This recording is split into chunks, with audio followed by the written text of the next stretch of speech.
It's the most important day at the Academy of Extraordinary Abilities. While everyone else stresses over their futures, Ningfang is glued to his phone asking his gaming opponents when they'll finally surrender. In the virtual world, he's a god. But in reality, well, that's a different story. This walking disaster keeps playing, boasting that with his lead, there's no way he can possibly lose. But a swift smack to the back of his head says otherwise. He looks up dazed. It's Wang Yu, and she is absolutely furious. She roars at the fool, demanding to know what he thinks he's doing when their awakening exam is about to begin. Shouldn't you be preparing? She scolds. Instead of wasting time on games, Ningfang just grins shamelessly, asking if a little work-life balance is a bad thing.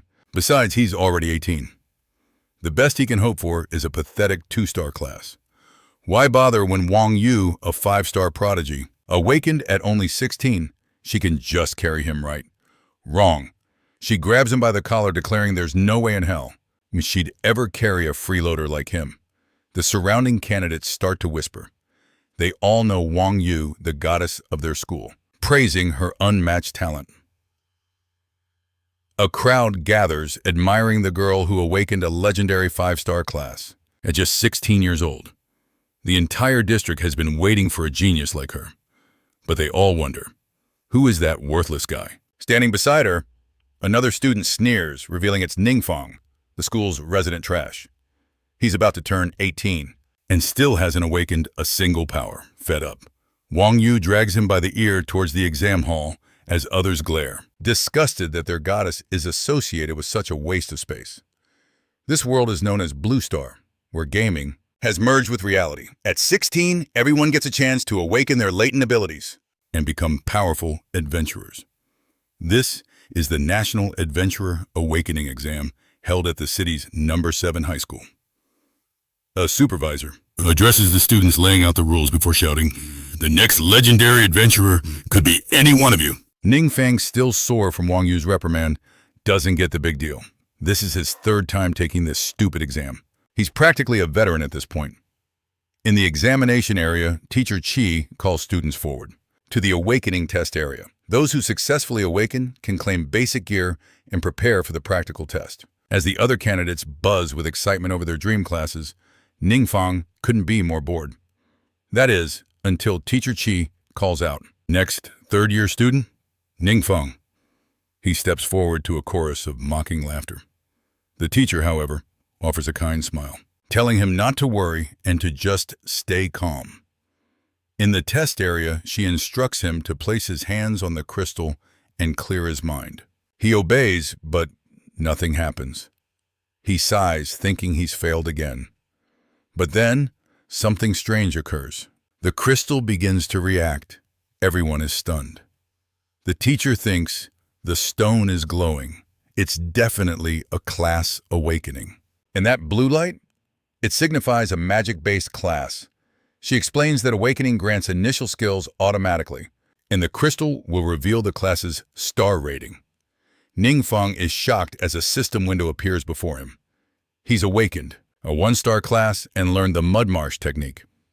The teacher asks what skill he got, but Ningfang is speechless. She calls his name again, but he just turns around, not knowing what to say. She sighs, assuming his skill is as useless as he is.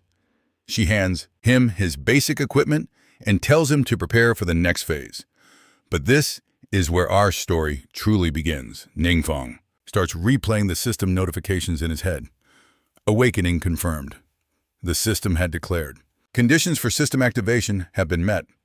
Another notification flashed, "System successfully activated. Passive abilities, Dark Origin, and Mysterious Gift acquired."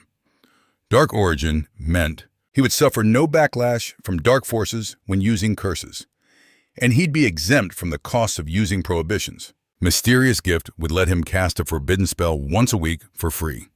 But only he could see these insane notifications. He wonders what the dark force, the most malevolent power in the world, has to do with him.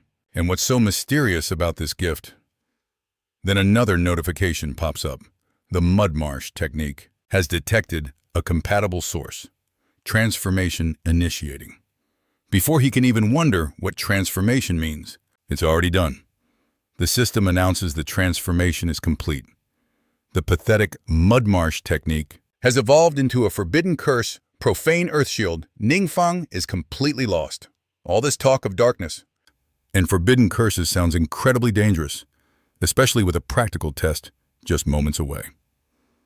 At the portal, the teacher explains the rules. 50 students will enter the fiery sanctuary dungeon as a group to test out their newly awakened abilities. There's no teaming up and no attacking fellow students.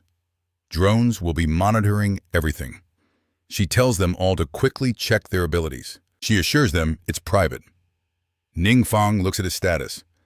His new skill is active. Earth Shield, a curse magic that invokes a dark force, a pocket dimension, a crushing barrier to obliterate any foe. He couldn't help but think. Curse magic sounded seriously risky. If its nature was truly evil, he'd be screwed if anyone ever found out. With that thought, everyone stepped through the portal. Inside the test zone, it was chaos. Hunters battled beasts while our main character was playing his part perfectly, cowering uselessly behind a bush. He desperately wanted to act, but he knew spy drones were watching his every move. He couldn't risk exposing his true abilities. The only problem, he had no other decent attacks. Hiding was his only option. Just then, a drone locked onto his position. Meanwhile, in the command center, Captain Zhu was fuming at the monitors saying, "Everyone else is slaying monsters and leveling up. What in the world is that kid doing?" An operator tried to smooth things over, explaining that the young man was a late awakener with poor stamina and trash-tier skills, totally unsuited for solo fighting. This excuse only enraged the captain further. He yelled that they never should have let garbage like him participate in the first place. He's just a one-star weakling and will never become a real hunter. But then another staff member rushed over with an urgent report. Zhu spun around asking what was going on. The tech was sweating bullets saying he couldn't explain what he just saw. "One of our drones was just attacked. The video feed is completely gone." To make matters worse, he pointed frantically at the radar. He reported a monitoring alert had detected a massive energy surge within the sanctuary far beyond anything they expected. Captain Zhu roared, ordering someone to get eyes on that area immediately.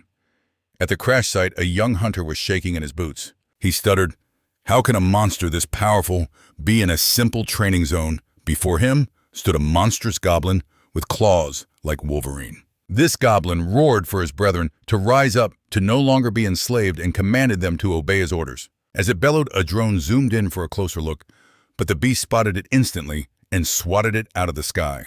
Shrapnel rained down into the forest, and one piece clonked Fang right on the head. He wondered why a drone would fall right on him. But then he saw the Vanguard Goblin and its horde emerging from the shadows surrounding him. The Vanguard Goblin sneered. He announced, Well, looks like a little bug was hiding here." He ordered his minions to attack without wasting time. Our boy's mind raced. Why are there so many of these green-skinned freaks here? Then a realization hit him. The surveillance drone was gone. That meant he could finally go all out. This was the perfect chance to test if the forbidden spell was the real deal. He slowly raised a single finger. Instantly, a terrifying power erupted from his body, shocking the monsters and worrying their leader. Just then, horrifying creatures began to claw their way out from the ground. Back in the control room, the tech shouted to Captain Zhu that all transmissions were lost. And suddenly, there was a massive leak of dark energy in the sanctuary. They suspected a C-rank or possibly higher magic beast had appeared. Zhu immediately ordered reinforcements and the evacuation of all civilians. The news horrified Teacher Chia.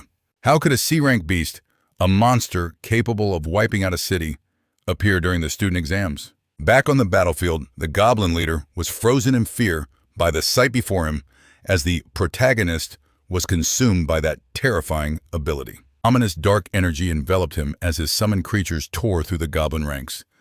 Fang looked at his hands thinking, so this is how curse magic works. He had annihilated almost the entire horde, instantly racking up a massive amount of experience. Now only the big boss remained, and things were not looking good for the goblin. The sheer pressure from Fang's spell had left it completely stunned. It stood there wondering how a mere human could wield the power of darkness. It tried to flee, but its body felt like it was moving through stone. Too late.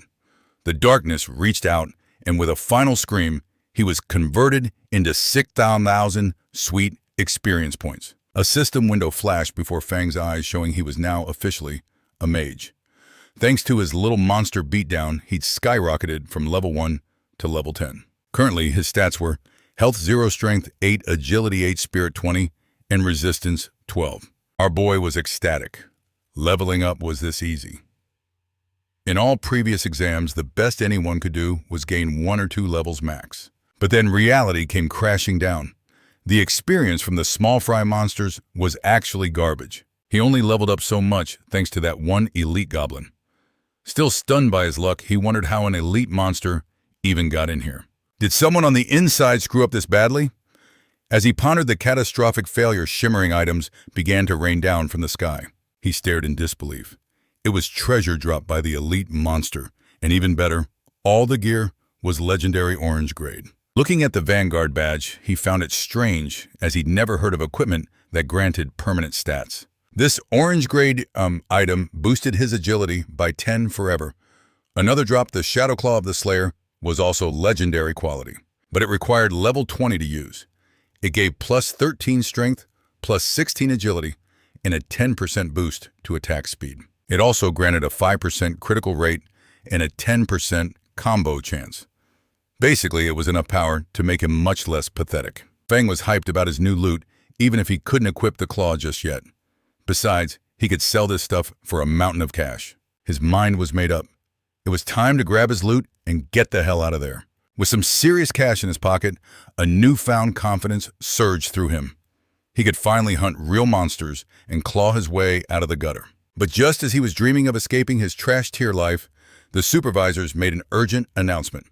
All students were to abort the test immediately. They had to use their teleportation scrolls and evacuate. Taking a proper look around, a sight greeted him that made his blood run cold. Fang spun around, realizing he was standing in the middle of a war zone. Those massive craters gouged into the earth. Yup, that was all him. The terrifying aftermath of his dark magic. The supervisor's voices boomed again, and he instantly crushed his scroll. Better to disappear before anyone connected the dots. One by one, the students reappeared outside. A supervisor immediately ordered them to disperse and return home. As the last of the participants returned, the captain's mind raced, trying to process the chaos. He knew with grim certainty that even with every reinforcement they could muster, they stood no chance against that king-grade beast. And with the way things were going, backup would probably be too late anyway. But before his thoughts could spiral further, something impossible happened. The colossal source of dark energy just vanished. A cold suspicion washed over him. Had the monster escaped? Orders crackled through her radio. The situation was out of control, but they had to prevent mass panic at all costs. The school was to be locked down immediately with only a single exit for a swift evacuation. Just then, Fang walked up to her, calling out for his teacher. She was drenched in a cold sweat, her voice trembling as she asked if he was hurt. Noticing her panic, he said he was fine, but she just screamed at him to go home. The school was closed indefinitely, and he was not to return for any reason. Later, away from the chaos, Fang met up with Wang Yu. She told him the teachers looked terrified, like they'd seen a ghost. Rumors were flying that a mysterious energy signature was detected inside the academy, prompting the total lockdown. Fang couldn't help but wonder if that mysterious energy DC had something to do with the elite monster he'd vaporized. He sighed in frustration. The moment he finally gets a power-up, the whole school shuts down. Wang Yu, seeing his gloomy face, thought he was taking it hard. She tried to cheer him up, saying defensive magic was great for survival, but useless for solo training. Starting tomorrow, she declared he was joining her team. Trying to act cool, he shot her down. "No thanks," he said, telling her not to worry because he could handle himself. In his head, he imagined a much cooler version of himself, flexing his newfound power. But reality hit him hard. He couldn't let anyone discover his forbidden dark magic. Wang Yu just stared at him.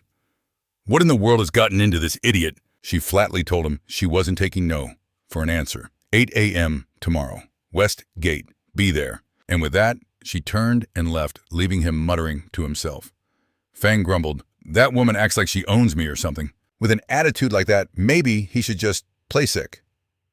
"Ma'am, please look at my face. I'm at death's door." But he quickly scrapped that idea. If he faked it and she found out she'd probably beat him half to death for real. As he mulled it over, a new plan began to form, though he wasn't sure if it would work. Fang made his way to the Yuan Chun trading house. As he stared up at the massive building, he remembered that some weapons came with skills attached. He could buy an item with a mirror spell and pass himself off as a normal mage. Fang stepped inside, praying the system wouldn't twist the item's built-in skills into another curse. On the bright side, he could also sell the loot he'd gathered. A sales clerk approached with a practiced smile. "How can I help you?" He told her he needed gear with a mirror spell, be it a weapon armor or an accessory. She glanced at him. "A newly awakened student, are you?" she asked, explaining that buying gear for such a low-level spell was a waste of money. Of course, they had high-level equipment better suited for training, and she could show him. He cut her off, saying it wasn't necessary. He just needed something temporary so the grade didn't matter. She paused, her smile tightening. Sizing him up and seeing nothing but a broke rookie, she waved over. "A young trainee to deal with him." "Looks like you're just wasting my time," she muttered as she walked away. "I'm not bothering with some poor kid." The trainee, however, had a bright, genuine smile, completely free of any judgment. "Is there anything you need, sir?" she asked eagerly. He explained what he was looking for, and she immediately led him to the equipment section. They started trying things out. First an iron gauntlet that looked promising, then a massive warhammer he couldn't even budge. Finally, Fang slipped on a simple ring, and his eyes lit up. He decided to take it. The trainee asked if he was satisfied with his choice. He grinned and said, "It's perfect," thanking her for her patient help. Fang then asked if the trading house also purchased monster drops. "Of course, sir," she replied cheerfully. "I'll take you to our appraisal department right now."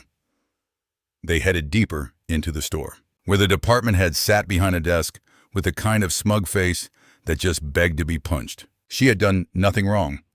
The saleswoman simply informed him that Fang had some items to sell.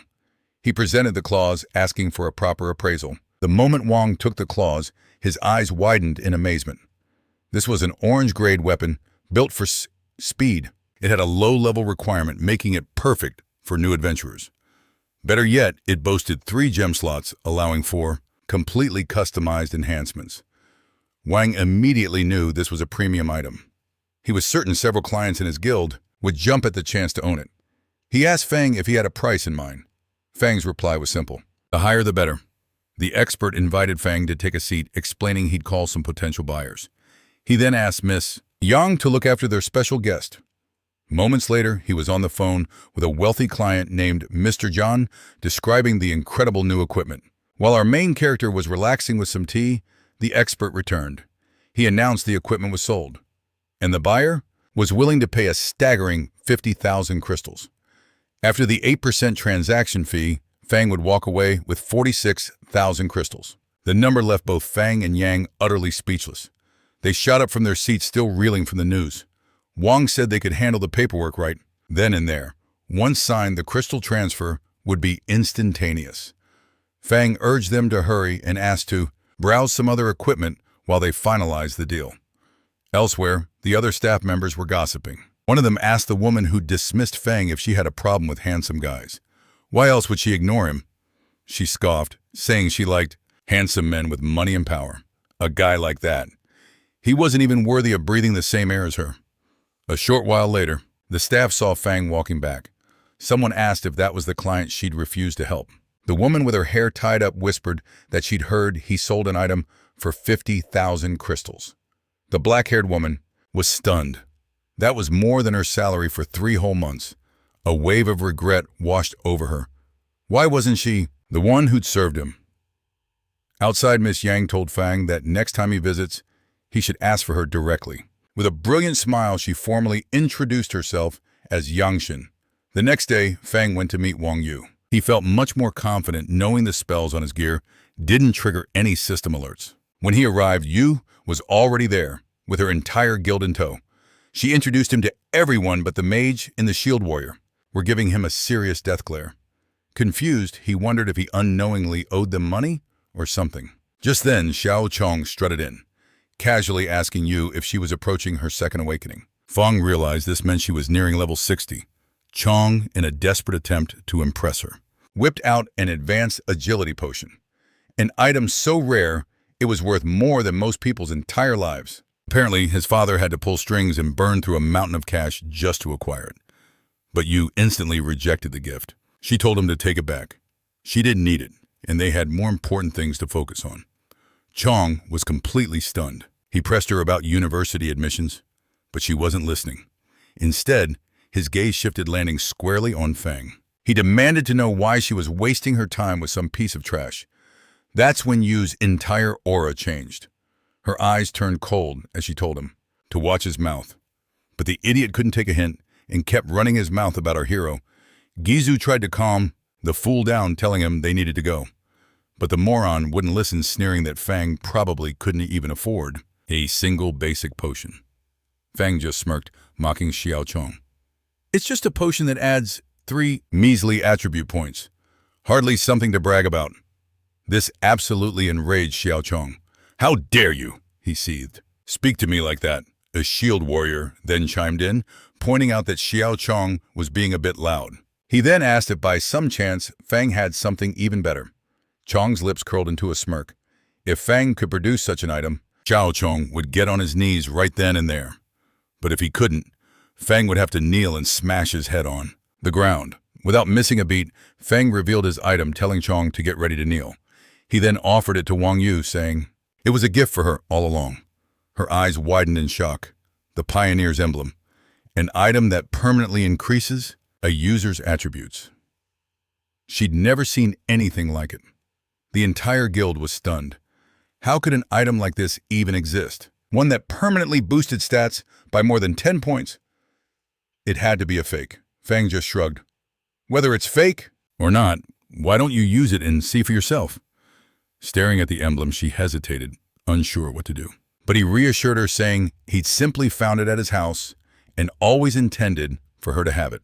He urged her to use it quickly, since everyone was dying to see the result. She activated the item and confirmed her attributes had indeed increased permanently. The shield warrior and Xiao Chong couldn't believe their eyes. This broke nobody. Just pulled out an item worth more than their entire monthly allowance. Chong immediately accused him of stealing it. There was just no other way. How could a bum like him afford something so valuable? Fang simply reminds him that a promise is a promise. Predictably, Xiao Chong tries to back out, but Wanu corners him. Aren't you a man? Or are you just going to run like a coward? He desperately looks around, hoping for an ally, but every glare he meets says the same thing. You made the deal, now pay the price. Defeated, he begins to lower himself to his knees. Fang tells Wang Yu it's their cue to leave. On the way, she starts to apologize, but Fang gently cuts her off, telling her to stop. Their bond didn't need formalities like that. He insists she doesn't need to follow him around. He would much rather she focus on her second transformation and get into a top-tier university, because with her by his side, he can't focus on his own training. Plus, he's got some shadowy secrets to keep. Worried, she tells Fang not to be discouraged and hands him a book, saying it's for him. He's a bit confused, asking if it's a skill book. She confirms it is telling him to learn the skills inside once he reaches the proper level. Fang's eyes go wide. Are these all purple quality? Just looking at them, he knew they had to be absurdly expensive. But she insists their value doesn't even come close to the item he gave her. He smiles, closing the book and saying he'll gladly accept it. The scene cuts to a godforsaken dungeon where he's fending off zombies, and our boy is playing his part perfectly by being totally useless. He thinks to himself that the monsters here give pathetic experience now that he's already level 10, but he can't possibly let her know that. Right on cue, she gets a call from her old party. The pink-haired girl tells her they have intel that a fallen necromancer is about to spawn. This is a rare opportunity, and she asks her to join them. Xiao Chong, overhearing the call, starts insisting that Wang Yu has to help them, whining about how they'll never defeat the boss without her. He adds that the necromancer might drop rare items for mage's items he desperately needs. The girl tries to shush his pathetic pleading before Wang Yu hears. Wang Yu hesitates, glancing over at Fang, who just gives her a reassuring nod and tells her to go. After all, they're in the same dungeon. She can always train with him later. She takes a deep breath and agrees, but asks Fang to wait for her in the safe area. He smiles and nods. With that, she dashes off to join her group. And this was the exact moment this trickster was waiting for. Finally alone, it was time to dive deep into the dungeon. And he was more than ready for it, having already learned 2 new skills. In any case, each one could be used once for free. So it was best to have as many curses in his arsenal as possible. The system chimes in his mysterious passive ability gift. We'll let him cast a forbidden spell once a week with absolutely no cost. Fang cracks his knuckles, noting that at his current level, he only has 3 skill slots, and the skill books are locked until level 15. At the same time, in another part of this wretched dungeon, a different party was fighting for their lives when their leader warned them to clear everything along the way. He urged them to be careful as the difficulty was immense and the monsters inside were incredibly dangerous. As he speaks, a massive wall of fire erupts right past them. The party's priestess is stunned. Is there another team ahead of us? The tank can't believe it. How is that even possible? That's when they see them Wang Yu and Xiao Chong from the legendary Lion Guild.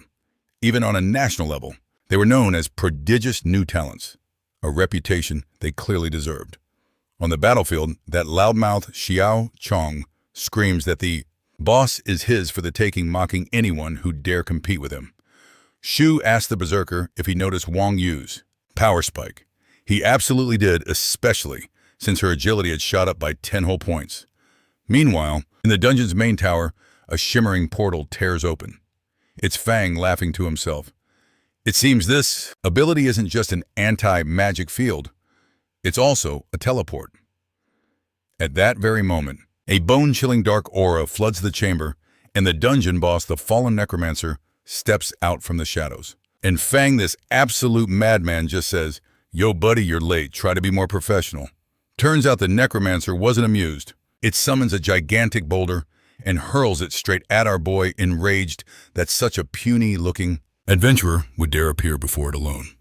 As it gloats, Fang steps out from another portal directly behind the necromancer. Using Void Walk, he smirks. I'm not really one for sharing loot. Now face to face with the undead horror, he unleashes his skill, Meteor Swarm, summoning a cataclysm of cosmic rock that finishes the job instantly. Not only did it annihilate the necromancer, but it also obliterated the entire tower along with every monster in the vicinity. And now, he just stands there grinning like a fool as system notifications flood his screen, rewarding him for his monster genocide. This bastard gained 50,000 experience, and his level instantly skyrocketed to 30. Fang casually strolls through the rubble, scooping up all the loot. So many shiny gems, jewels, and skill books were scattered like confetti. While not all were for mages, they were worth a fortune. The Darkstone gear granted bonus magic damage and life drain, a terrifyingly broken combination for any foe. He also found a necromancer's pendant boosting strength, spirit, and curse resistance, while also granting complete immunity to poison. But the true prize was the necromancer's insignia, a consumable item. It would cost him 3 life points, but grant 15 permanent spirit.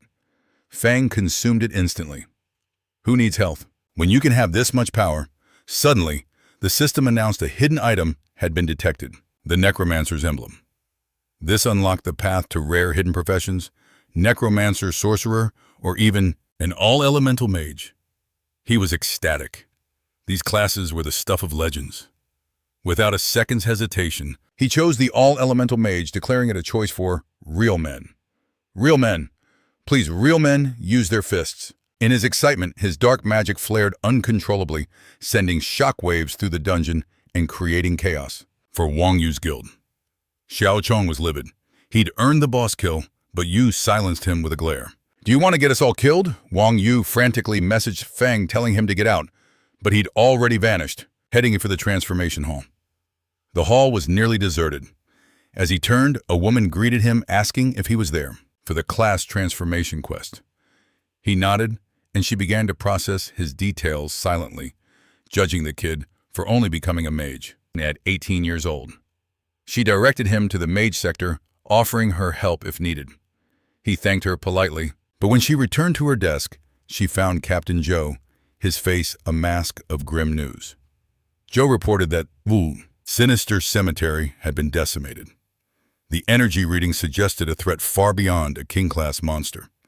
The woman's eyebrows shot up. The second king-level threat in just 2 days. Joe confirmed it. He'd been sent by the higher-ups to request that the solitary shadow take action.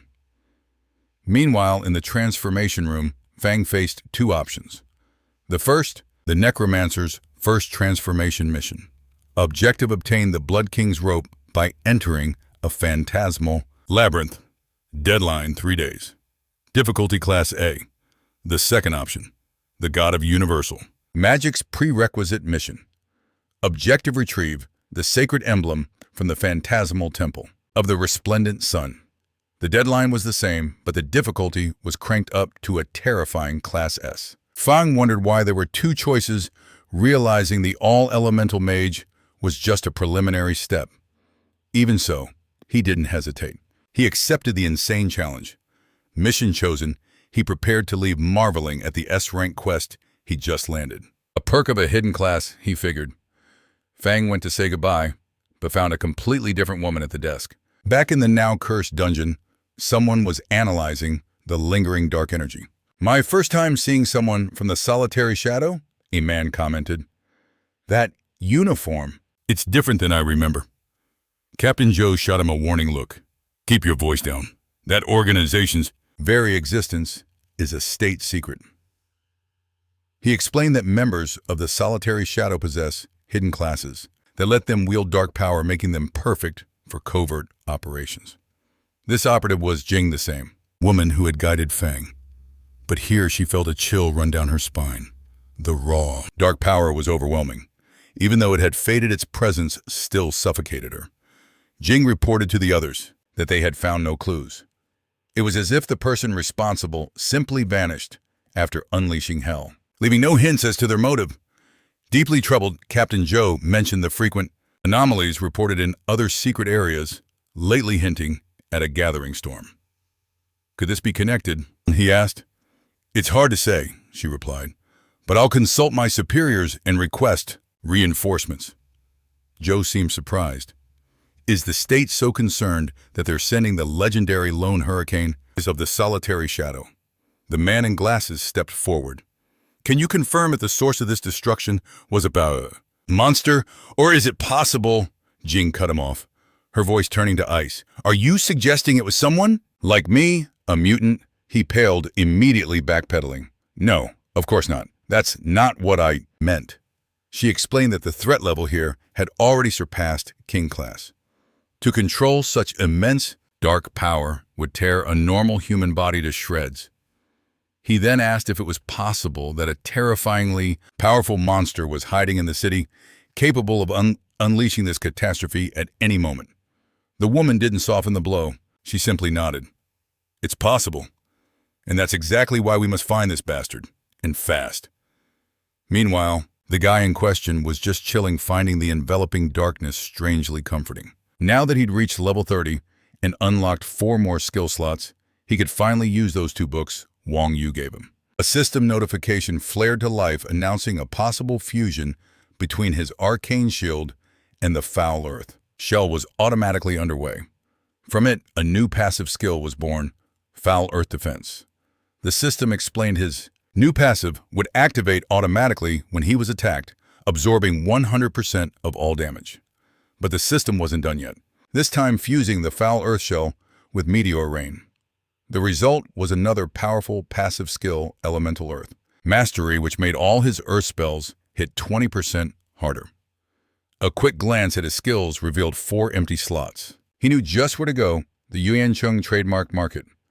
As morning broke, he headed out. Inside the market, he ran right into that receptionist from before. She flashed a fake smile saying, Miss Yang Xin is busy, so she would be helping him instead. Fang cut her off. No thanks. He preferred to look around on his own.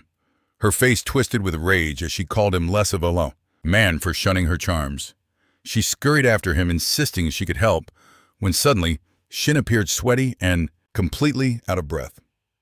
She explained she was just grabbing lunch when her co-worker alerted her he was there. Fang felt a little bad and promised to treat her to dinner later to make up for it. Later in Wang's office, Fang placed 2 books on the desk and stated he wanted to buy more mage skills. Wang agreed, telling Shin to guide him. Privately, Wang found Fang more fascinating by the minute. Last time he took an orange-grade weapon, and now he was buying purple-grade skill books. This newcomer was definitely worth keeping an eye on. That night, Fang and Shin went out to eat, and just as he was about to pay the bill, my girl was already 2 steps ahead of him. She had already taken care of it. He felt awkward, reminding her he promised to treat her, but she said she had her own reasons for the invitation. She smiled and called it a secret before hopping into a taxi. In the cab, the driver asked for her destination, to which she replied, Municipal Hospital number 2. Her thoughts turned to her sick father. She was so relieved she could finally pay his bills, all thanks to Fang. In that very moment, the driver slammed into something. A monstrous claw erupted through his chest. A portal tore open in the sky above, and a horde of monsters started pouring out. Shin launched herself from the car, hitting the ground hard as she looked up. She was terrified. How could monsters possibly appear inside the safe zone? Shin froze solid when she felt a monster's hot breath right behind her. From the portal, another figure emerged, glowing with an insane energy and smiling in a way that screamed pure evil. She fired off a weak attack that fizzled out, only succeeding in making the monster even angrier. She sighed. She was just a level 1 mage with a 1-star rating. As the monster charged and she braced for the end, Joe appeared in a flash of steel, slicing its head clean off. He quickly checked if she could still move and told her to find cover. Joe scanned the area and saw the decay spreading everywhere. He muttered that the secret realm was leaking into reality and that common people with a 1-star rating would be wiped out in an instant. He remembered the nerdy guy with glasses warning about a hidden monster that could destroy everything. Just then, a massive hand slammed down from above. Joe dodged, coming face to face with a creepy figure who introduced himself as the guardian of the power of darkness. Joe had never heard of him, and honestly, couldn't care less, since staying alive was his top priority. He swung his sword, but was sent flying by a brutal punch. The observer taunted him, saying this cursed land made him stronger. He slammed Joe again, leaving a trail of blood. But then a voice from his amulet screamed, calling him a weak idiot drowning in vanity. He panicked and began to apologize. A rift opened above his head, and some kind of discount, hollow-like creature stepped through it. This new bastard demanded he drop to his knees and sacrifice the whole city for its dominion. And that's when our boy walked out looking completely confused, like he just left the bathroom and missed the start of the apocalypse. A monster spotted him and lunged, but Fang used his Earth Spike skill and took care of it instantly. He bragged that the new weapon with a purple skill was definitely worth the money. Across the field, that new bastard dropped Joe and turned to Fang, calling him the last bug he needed to exterminate. He attacked, but was completely stunned when Fang blocked him with a strange dark energy. The entity floating above was curious, absolutely fascinated by the terrifying aura pouring from Fang. It declared that the aura our boy was emitting was even stronger than death itself. Fang narrowed his eyes and blasted the shell right off the bastard's arm. The creature begged for its leader to help him, but was completely ghosted. Instead, he was told to deal with his own problems. Then the entity dipped back into the portal, dragging its legion of monsters along with it until the rift finally sealed shut. So now the guardian was lying on the ground, whimpering that his power was fading fast. Fang saw him, and that evil grin of his popped right onto his face. He figured it out. The guy was one of those shadow class mutants. They start out strong, but once that shadow shield is gone, they fall apart fast. Fang was not in the mood for babysitting, so he moved in to finish it. With a final Earth Spike, the battle is won. He scoffs. Shadow creatures are such a nuisance. Now to gather the spoils of his victory before any opportunist arrived to steal his prize. Meanwhile, on the other side of the city, Jing and her subordinate are assessing the aftermath. Her assistant reports the good news. The monsters have vanished, and the reality distortions have stabilized. But for a sharp mind like Jing's, this only raises more questions. She wonders why these rifts are appearing so erratically. What is the true objective of their unseen enemy? The city is mostly secure, except for the southern district. There, Captain Zhao's elite squad was completely annihilated. Jing heads to the scene immediately, and that's where we meet a mysterious man, Dan. He's inspecting the Guardian's remains with a keen eye. He thinks to himself, this body has been picked clean. Someone has already taken all the valuable drops. Just then, Jing arrives, her voice sharp. Freeze, identify yourself. Dan remains unfazed. Easy there. He presents his identification. He's from Cloud Realm, a non-governmental combat organization. Jing's eyes narrow. Cloud Realm, aren't you the shadows that move in secret? Why reveal yourselves now? Dan gestures to the corpse. That man was once one of ours, a traitor. He helped the monsters open these distortions, leading to the slaughter of our people. Jing asked the crucial question, did his death stop the invasion? Dan's reply is grim. No, and we still don't know who was powerful enough to kill him. He explains that the true enemy, the entity behind the rifts, is a master of escape vanishing whenever he gets close. The fact that an unknown party eliminated his former partner when he and the powerful Captain Zhao, a warrior who's over level 90, were utterly defeated raises a chilling possibility. Could there be a hidden master lurking within their very city? Back at his apartment, our main character Fang examines his haul. The traitor dropped 2 incredible pieces of gear. Orange-grade armor, the Eternal Radiance chestplate, and greaves, both requiring level 120 to equip. Fang finds it strange. The Guardian wasn't wearing them. His level must have been too low. If he had equipped these, Fang thinks, I would have needed to unleash a forbidden art to win. But among the loot is something far more unnerving. A mysterious pendant with no rank and all of its stats listed as unknown. Fang inspects it half-joking if an ancient spirit resides within. But he is not alone. Something is watching. It's watching him through the pendant itself. Elsewhere, the distortion entity is in a state of pure terror. It shrieks in panic, recounting its narrow escape, how it barely sealed the rift in time. The creature is still observing Fang through its connection to the pendant, and it's absolutely horrified. It feels as though Fang can sense its gaze.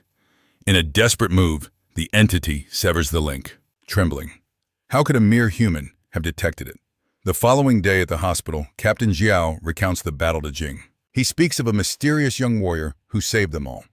He says the moment the entity laid eyes on this young man, it instantly fled through a portal without a second thought. Jing considers this. Could this person be on par with her own power level? But that raises another question. Why couldn't he stop the entity from escaping? Then her colleague proposes a shocking theory. What if this mystery fighter is also a mutant? Traces of darkest power were found at the scene. Captain Zhao immediately dismisses the idea. Impossible, he declares. You're reading too much into it. But the seed of doubt has been planted in Jing's mind. What if it's true? Meanwhile, in another part of the city, Fang approaches the guards at a sacred location. He's here for his class advancement quest. So Fang steps inside, the legendary Temple of Radiance. But as he looks around, a wave of doubt hits him. Is this really the right place? And concealed in the shadows, a pair of eyes watches his every move. It's Dan. Earlier at the trade market, Dan had inquired about a specific type of gear, a 4-star fighter armor set. Wong the merchant thought it was a strange coincidence. They had just been contacted by a seller with a 4-star chest and pants set to offer. Dan's expression turns deadly serious. Where is this person? Wong explains the seller traveled to a neighboring city. The gears in Dan's mind begin to turn. This perfectly matches the trail he's been on. Maun, the hunt for his master's lost legacy items. He offers a hefty price for the seller's location. Wong begins to sweat profusely. He can't shake the feeling these two are connected. But when Wong returns with the information, Dan is already gone. A sense of panic sets in.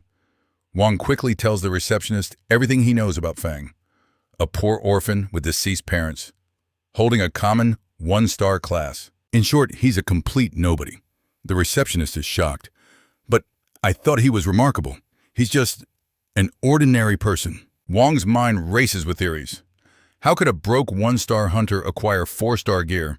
Yes, he's friends with the Wong Group's young lady. No, but their assistance to him has always been minimal.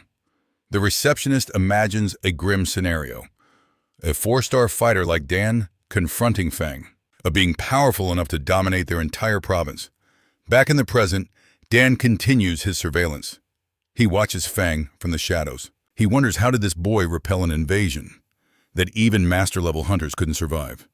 He's sure of one of two things. Either Fang possesses his master's legacy gear, or he has an impossibly powerful backer. When Fang finally reaches the inner temple, Dan's gaze intensifies. He watches as Fang changes his clothes, hoping to gauge his strength by his equipment.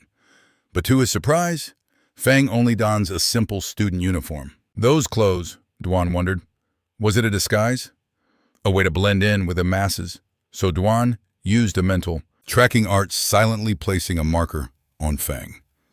Inside the temple, a monster lunged, unleashing an energy blast right at him.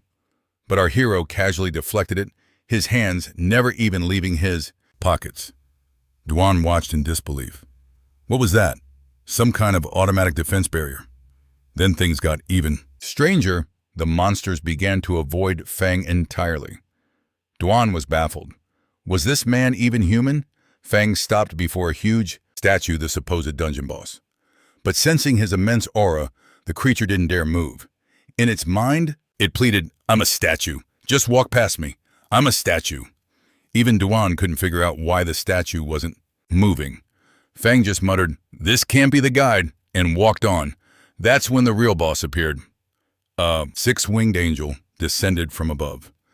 It took one look at Fang and immediately fled for its life, wanting no part of this fight. Fang was left confused, while Duan's mind was completely blown. Was that the hidden boss? How did he even find it? A system window appeared. S-level first-class advancement mission. Defeat the hidden boss, the six-winged angel. Fang read the prompt and scoffed. An S-level mission for a first-class change. Who could possibly clear that? Meanwhile, the boss was panicking as it flew. It thought, "This is my own domain, yet I'm the one who has to run." Just then, the air crackled with lightning and thunder. Fang wasn't interested in playing games with the angel, so he decided to end it. He raised his hand, summoning a giant, ominous eye in the sky that called down a devastating lightning storm. The blast instantly obliterated the six-winged angel. Fang's attack was so ridiculously powerful, it didn't just kill the boss, it demolished half the temple along with it. Duan stood there, his jaw on the floor, thinking, I have never seen destructive magic on this scale. This man is definitely stronger than my master ever was. He wondered if Fang could be one of the 8 legendary warriors. Meanwhile, our hero was annoyed that he couldn't level up until he completed his first transformation. All that experience was going to waste. At least he acquired the sacred emblem, a legendary item that permanently boosts spirit attributes and recovery effects by 100%. Fang pulled out a teleport scroll to leave, but Duan came running, yelling, "Wait! Please wait." Fang turned with a serious look, and Duan's blood ran cold. Why is his gaze so intense? Please don't kill me, he thought. Suddenly, an alarm blared, and they both knew it was time to go. Safely outside, Fang asked, "Were you following me the whole time?" Duan apologized, explaining he just wanted to confirm something. He added that Fang looked so young he couldn't believe what he was seeing. Then he revealed his past. His master was powerful, but had sacrificed his life to temporarily seal a great distortion. The traitor who caused it escaped and has been using humans as sacrifices to try and break that seal ever since. Fang realized this traitor was at the 4th transformation level. If the man hadn't revealed himself, Fang never would have noticed him. But his own level was still too low. It was only a matter of time before he was discovered. Duan was sweating nervously, thinking Fang's silence was him planning his murder. He quickly thanked Fang for avenging his master, promising that if he ever needed anything to just say the word. Fang considered it. Duan wasn't weak and was a loner. Building a good relationship could be useful later on. Fang told him not to tell anyone what happened today, as he preferred to keep a low profile. Duan swore he would keep the secret, thinking about this mysterious figure who wielded incredible darkness magic, yet didn't harm innocents and had just saved the entire city. Someone that powerful and discreet deserved his utmost respect. Then Fang's phone rang. It was Professor Chi asking where he was. He said he was out of town, but on his way back. She replied that she had some things to ask him when he returned. Fang found the sudden call strange. We cut to Jing and Qi in conversation. Qi explained that a student who awakened only days ago had suddenly achieved his first transformation. If she hadn't been, investigating it would have gone completely unnoticed. She trusts that Fang is a good person, but Jing insisted some things needed clarification. Then the scene shifts to an intense meeting where Jing asks if the destructive spells in the city were caused by mutants. An old man scoffed, pointing out that she herself is a mutant, so why ask? He explained that mutants use the power of darkness, but at a terrible price. The stronger they are, the greater the cost. They risk losing their lives, their sanity, or even transforming into monsters.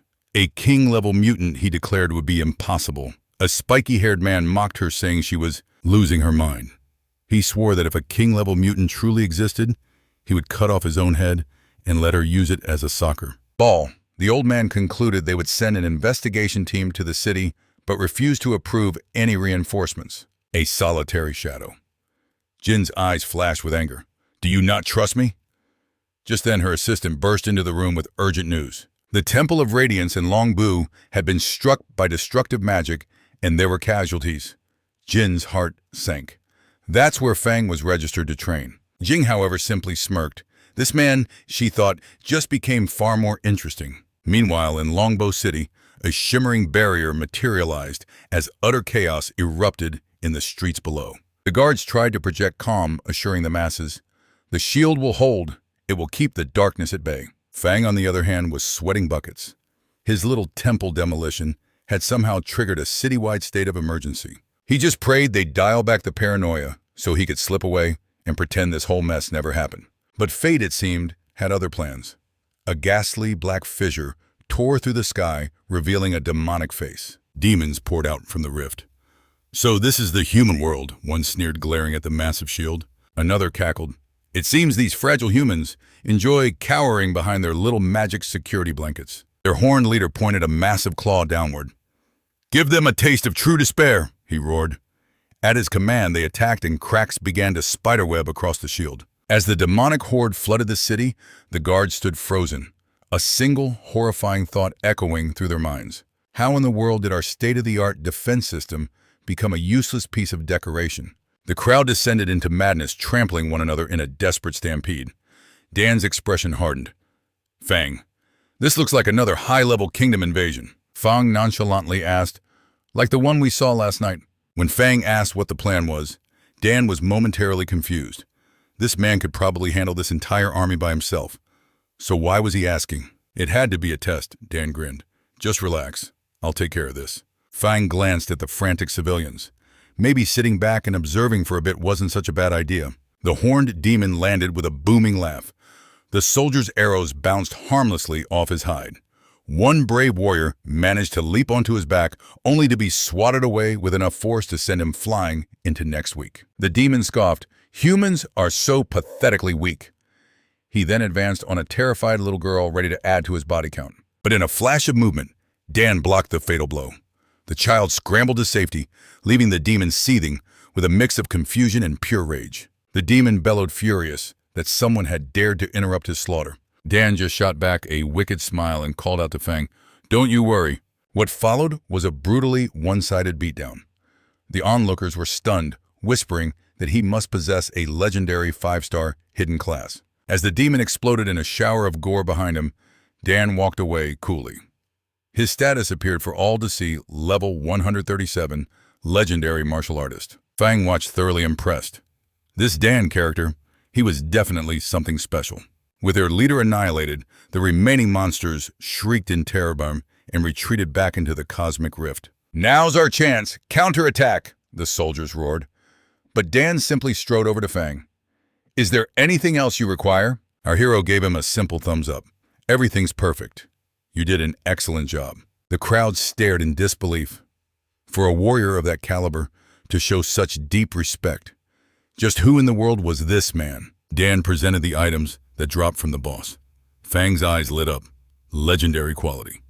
Even if he couldn't use them himself, They would fetch tens of thousands of crystals on the market. Immediately, the citizens began clamoring, offering their aid in any way possible. Fang mused to himself that the agility skill book would be perfect for Wang Yu. The black shield he could sell later.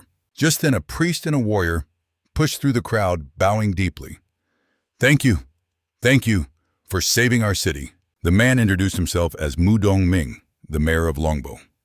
You aren't from this region, are you? You seem a bit lost. Fang replied calmly, we were just here on business, but we've been temporarily delayed.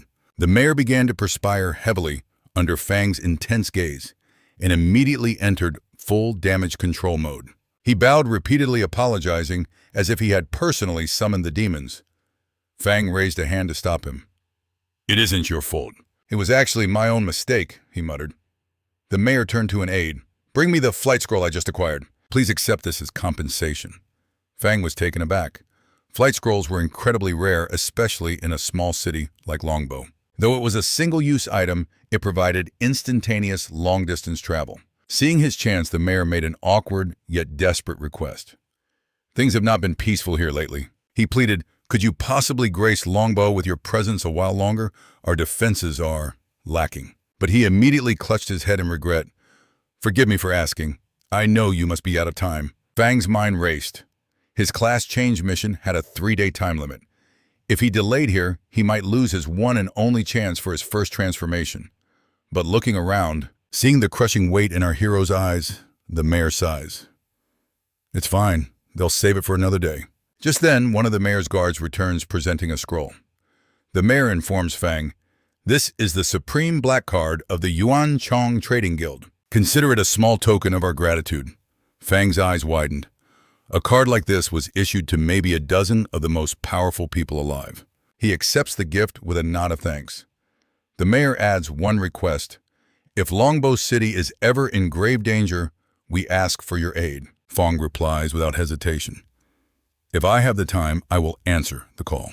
With that, they activate the scroll and vanish into the sky. Meanwhile, back in Xinyu City, Wang Yu's party is gossiping after their class change ceremony. Yu glances up, spotting 2 figures soaring overhead. Her heart stops for a second. Could that be Fang? Jia just laughs it off. A newly awakened nobody with a flight scroll worth thousands. Keep dreaming. Yu turns a murderous fire blazing in her eyes. Say his name again, and I promise you'll regret it. Su quickly changes the subject, asking about their missions. Xiao sighs that he only managed a Class A, not the legendary golden class everyone dreams of. They all turn to praise Zhou, stroking his massive ego. Completing his second transformation at 18, he was clearly destined for the top universities. When they ask Yu about her mission, she remains silent, letting them assume she failed miserably. The berserker sneers, guessing she got a Class C, or worse. She simply thought to herself that even the golden girl has off days. Then she drops the bomb. I got S-Class. The entire room fell dead silent. Everyone stares jaws on the floor. Hugh asks why she kept quiet. Yu explains, my case is different. The mission unlocked a hidden class I've never even heard of. Zhou is in utter disbelief. How is that possible? A person's class is determined the moment they awaken. He's never heard of unlocking a hidden class during a promotion, insisting she must have made a mistake. But Yu's mind flashes back to the ceremony. The system's voice echoed, class progression has detected the key item Vanguard emblem. Original profession, Swift Archer, can now be advanced to Shadow of the Vanguard. Your class change mission will be altered. Then a system window materialized before her, asking if she wished to accept this new destiny. She was stunned. That emblem was a gift from Fang. She remembered the absolute confidence in his eyes when he gave it to her. Could it be? He knew its true power all along. Without a second thought, she accepted the mission, her heart filled with gratitude. After she finishes her story, Pai fumes at her. You were far too hasty. Zhao explodes, shouting, what in the world is a Shadow of the Vanguard? I've never heard of it. Maybe the whole system glitched. If you made the wrong choice, you could have ruined your entire life. The berserker, however, is just green with envy. A 5-star hidden profession. That can advance even further. Su sighs, wishing he had a childhood friend as amazing as Fang. Hearing this, Zhao's face twists with fury. He had to find one of those emblems for himself, no matter the cost and no matter the danger. Elsewhere, Fang examines his own secret emblem, which permanently grants him 5 extra points in life and spirit. A grin spreads across his face. Not only had his attribute soared, but he'd unlocked new passive abilities. Let's see how far I can push the limits of these forbidden spells. The system announces, you have acquired the passive ability, Domain of Darkness. His control over the power of darkness had increased exponentially, allowing him to wield forbidden magic with absolute precision. Outside, Duan stands guard when Jing appears. She studies him, thinking, he's so young, yet possesses such frightening power. He'd be a top ranker anywhere in the country.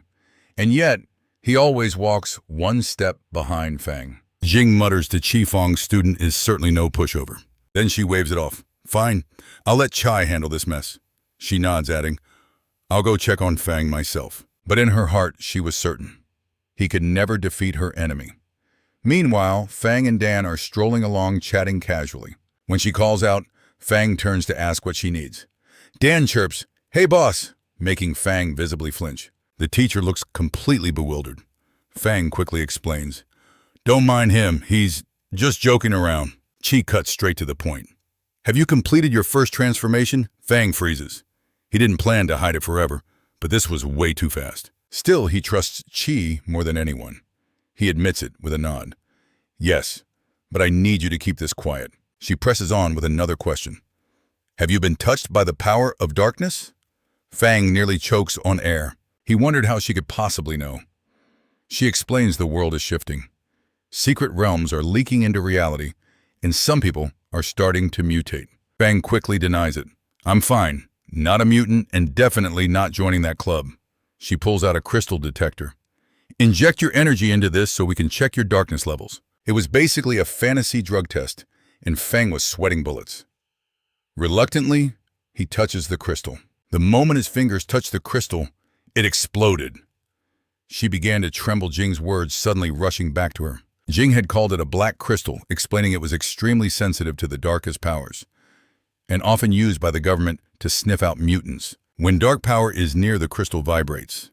The more intense the vibration, the more potent the power. Staring at the dust in her hand, she could only wonder, what did it mean for the crystal to just detonate? Fang tried to explain just how insane it was to awaken and immediately get a class change. But he played the "you've known me my whole life" card, begging Chai to believe he wasn't some kind of monster. She sat there thinking about this boy, an orphan who awakened late, yet somehow never lost his cheerful spirit.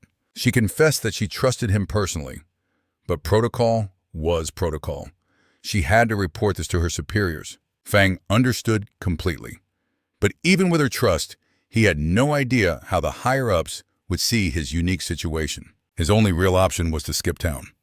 Just then, Qi pulled out a glowing object, making Fang raise an eyebrow. She explained it was a small gift, congratulating him on his first successful class change. Fang accepted it with a sincere smile, thanking her for taking care of him all these years. But he had a gift of his own. He presented the Sacred Wings a legendary quality item, a god-tier piece of equipment that gave a plus 20 bonus to spirit. It also boasted a 50% healing enhancement and 100% darkness resistance. Its no-chant ability alone was a literal lifesaver. Her jaw hit the floor. An item this valuable was almost priceless, but Fang just claimed it was a lucky drop from his class change mission. He urged her to take it no strings attached.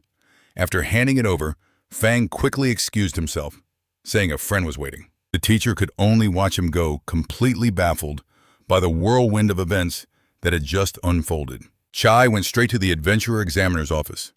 After she explained everything, Jing just stared at the crystal fragments. She admitted she'd never seen a reaction like it. When Chai asked if the superiors might see Fang as a threat, Jing let out a heavy sigh. "We're dropping this," she declared. Chai was utterly confused and asked her to explain. Jing laid down some wisdom. This boy was likely beyond their comprehension. If he's that powerful, their first move should be recruitment. Not an investigation that would only turn a potential ally into an enemy. When asked about reporting it, Jing's answer was firm. Absolutely not. Cease the investigation immediately, and this entire incident is now classified. Meanwhile, Fang was back home, and Duan noticed his boss seemed down. Fang collapsed onto the sofa, showing him a message from his teacher. The investigation had been called off. Duan asked if that wasn't a good thing, But Fang was worried. How could he train if every dungeon he cleared caused such a massive scene? Duan thought to himself that great leaders must have problems ordinary people could never fathom. Then an idea sparked. What if you trained in unregistered domains? Fang's eyes lit up instantly. Duan explained that with the world constantly changing, new domains were popping up everywhere. Some were unmanaged because of a lack of manpower, while others were controlled by sinister organizations. Fang leaned in eagerly, asking if Duan knew where to find any. Duan confirmed he had intel on 2 of them and could easily find more. This got our hero thinking. It was time to live like a normal person for a bit. Enough playing, student. He glanced at his Supreme Black card and made a plan to sell off his recent loot. Later that night, Duan headed back to his hotel. He realized he'd spent so much time at Fang's place, he hadn't even looked for a new place to stay. Looks like it's one more night here. But as he entered, a man in a sharp suit greeted him, introducing himself as the mayor of Xinyu City. The mayor personally thanked him for his help during the domain crisis and asked if Duan had any interest in settling down in their city. Duan agreed, saying he'd been considering it. The mayor didn't hesitate for a second. He immediately presented a special adventurer certificate that came with some serious perks. He made it clear that if Duan ever needed assistance, the city would do everything in its power to help. The mayor was internally celebrating. He knew other bigger cities had tried and failed to recruit Duan. Xinyu City was small, but he prayed Duan wouldn't turn them down. Duan accepted, thinking this certificate might come in handy for Fang later on. The mayor beamed with satisfaction. Having a 4th transformation powerhouse would make the entire city infinitely safer. Eager to please, he then asked if Duan needed a place to live, offering to arrange one on the spot. Meanwhile, our hero was busy gaming late into the night when he checked the class group chat, which was still buzzing. His classmates were all freaking out. They were 16 and still hadn't awakened, but they needed advancement levels for their college exams. Little did they know, Fang had already left them all in the dust. Then his name popped up with someone saying he was just goofing off. Probably some girl named Wang who was obsessed with his social media. But just then, Teacher Chi jumped into the chat, putting everyone on notice to keep their heads down. But whispers of secret realm invasions were spreading and paranoia was setting in. Fangs recalled the warnings from Teacher Chai and Duan about the world changing. Not to mention the invasion, monsters he fought, and the few that got away. Miles away in the distortion world, a boss lets out a random sneeze, feeling a strange premonition. The next day at the Chung Trading Exchange, Xin was already back at her post, still recovering from her fight with the distortion monsters. Her colleagues were shocked. "Why are you here? You're still injured." But Xin just put on a brave face. Then one of her co-workers started gossiping, calling Fang a reckless thief who angered a powerful figure. Xin immediately jumped to his defense. The other girl scoffed, saying Mr. Wang had investigated Fang's background. He was just an 18-year-old nobody, an orphan with a measly 1-star job. Basically a broke kid with no connections and no way to afford high-class items. So if he wasn't a thief, what else could he be? Right on cue. Fang appeared, and a stone spike erupted from the floor in front of the gossiping woman, making her tumble backward onto her rear. He offered a fake apology, saying her insolence nearly made him lose control. She shrieked, calling for guards, yelling that using magic inside the exchange was strictly forbidden. Xin urged him to leave, reminding him that the exchange held immense power. A regular person couldn't afford to make them an enemy. But Fang wasn't concerned in the slightest. The guards arrived with Chief Wang, who sneered at how this nobody dared to return. Wang declared that Fang was under investigation for theft and ordered his men to seize him, saying he had no right to ask questions. That's when Fang calmly presented a Black Supreme card, asking if this was how they treated their most valued clients. The entire hall fell silent, absolutely stunned. How could a penniless nobody like Fang possess such a thing? Wang immediately assumed it was a fake. There was no way this kid could get his hands on something so legendary. Our boy simply shrugged, putting the card away. "Since you're so good at investigating, why don't you check it out?" Wang scrambled to make the call as a crowd began to form. On the other end, Mayor Dongming asked if someone was causing trouble over the card he had personally given to Fang. Wang began to sweat bullets, desperately trying to explain it was all a misunderstanding. After all, the mayor's father was one of the exchange's founders. But Dongming's voice thundered through the phone. What misunderstanding? He roared that Fang was an incredibly important figure. Did you offend him? He demanded. Wang was on the verge of tears, insisting he hadn't, and would, resolve everything. The mayor slammed his desk in fury, certain that Wang had screwed up, and announced he was coming over immediately. Wang hung up a crying mess, wondering how in the world Fang was connected to the mayor. Then a desperate idea struck him. He would call Dan. Since they found the fighter set, maybe a direct confrontation would force even Mayor Dongming to show some respect. So while Fang was relaxing with Shin in the waiting room, the mayor and Dan suddenly burst in. Shin was floored. How did our boy know these legendary figures? Both men were furious, their gazes locked onto the gossiping coworker. She trembled in fear, wondering why they were staring at her like that. She turned to Wang only to see his face pale with utter defeat. "What's wrong?" she asked, but he could only mumble, "It's over." Dongming asked Fang if he wanted an apology, but our hero simply said it was pointless. They wouldn't mean it, and their words were worthless now. The mayor pointed a stern finger at Wang and his colleague. "Get out, now." Wang pathetically slapped the woman, blaming her for everything, which only enraged Dongming further. He had the guards drag them away. Later in the VIP room, Shin nervously served them tea. The mayor watched her, thinking Fang had good taste, and felt relieved that the exchange's reputation wasn't completely destroyed. Shin, meanwhile, was in awe that Fang was chatting so casually with two of the most powerful men in the city. Dongming then told Shin that she had been wronged and promised the trading exchange would compensate her for her hard work. She blushed, both embarrassed and incredibly grateful. Fang apologized to the mayor for dragging him all the way out here, but Dongming insisted that Fang's problems were his problems.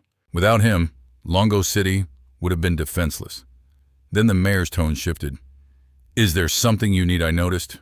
"You were looking at our rare items," Fang chuckled, and asked if he'd ever heard of something called the Relic of the End. Both Dongming and Dan's eyes widened with surprise and curiosity. Fang played it cool, saying he just saw it mentioned online, and it sounded interesting. The scene flashes back to Fang using the skill book from his teacher. It was a spell for mages to temporarily restore their mana during battle. After learning it, a system notification popped up, granting him a passive skill called Darkness Convergence. It could absorb residual dark energy from the Relic of the End and convert it into his own power.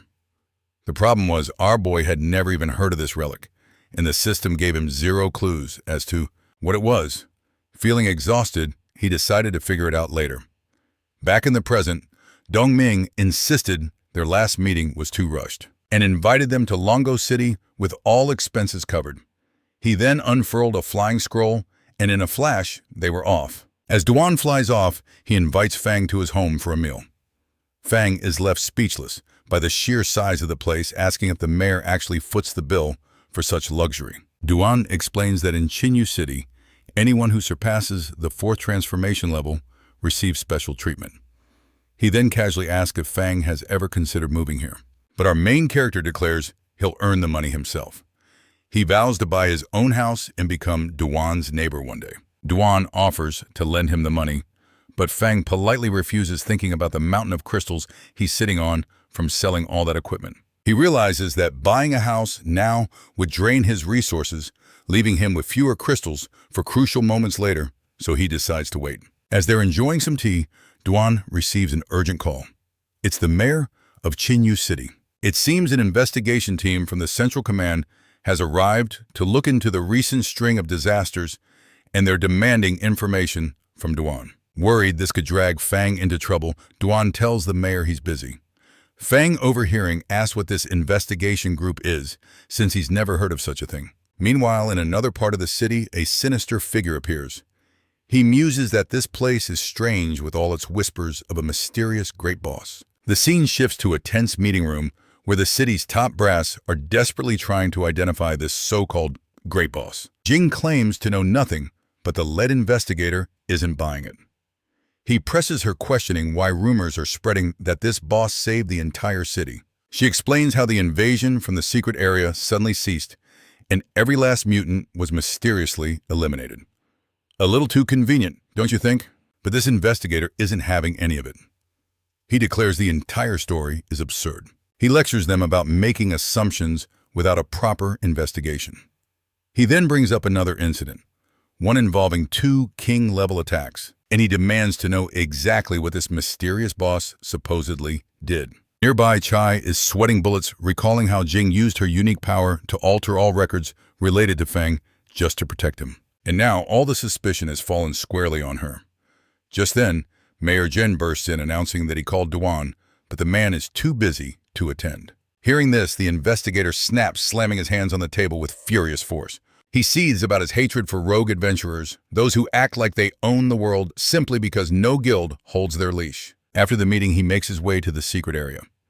The guards grant him access without question, remarking how much safer they feel with him around. If only those poor fools knew. They just welcomed a wolf into the sheepfold. Once inside, he inspects the traces of dark energy left behind.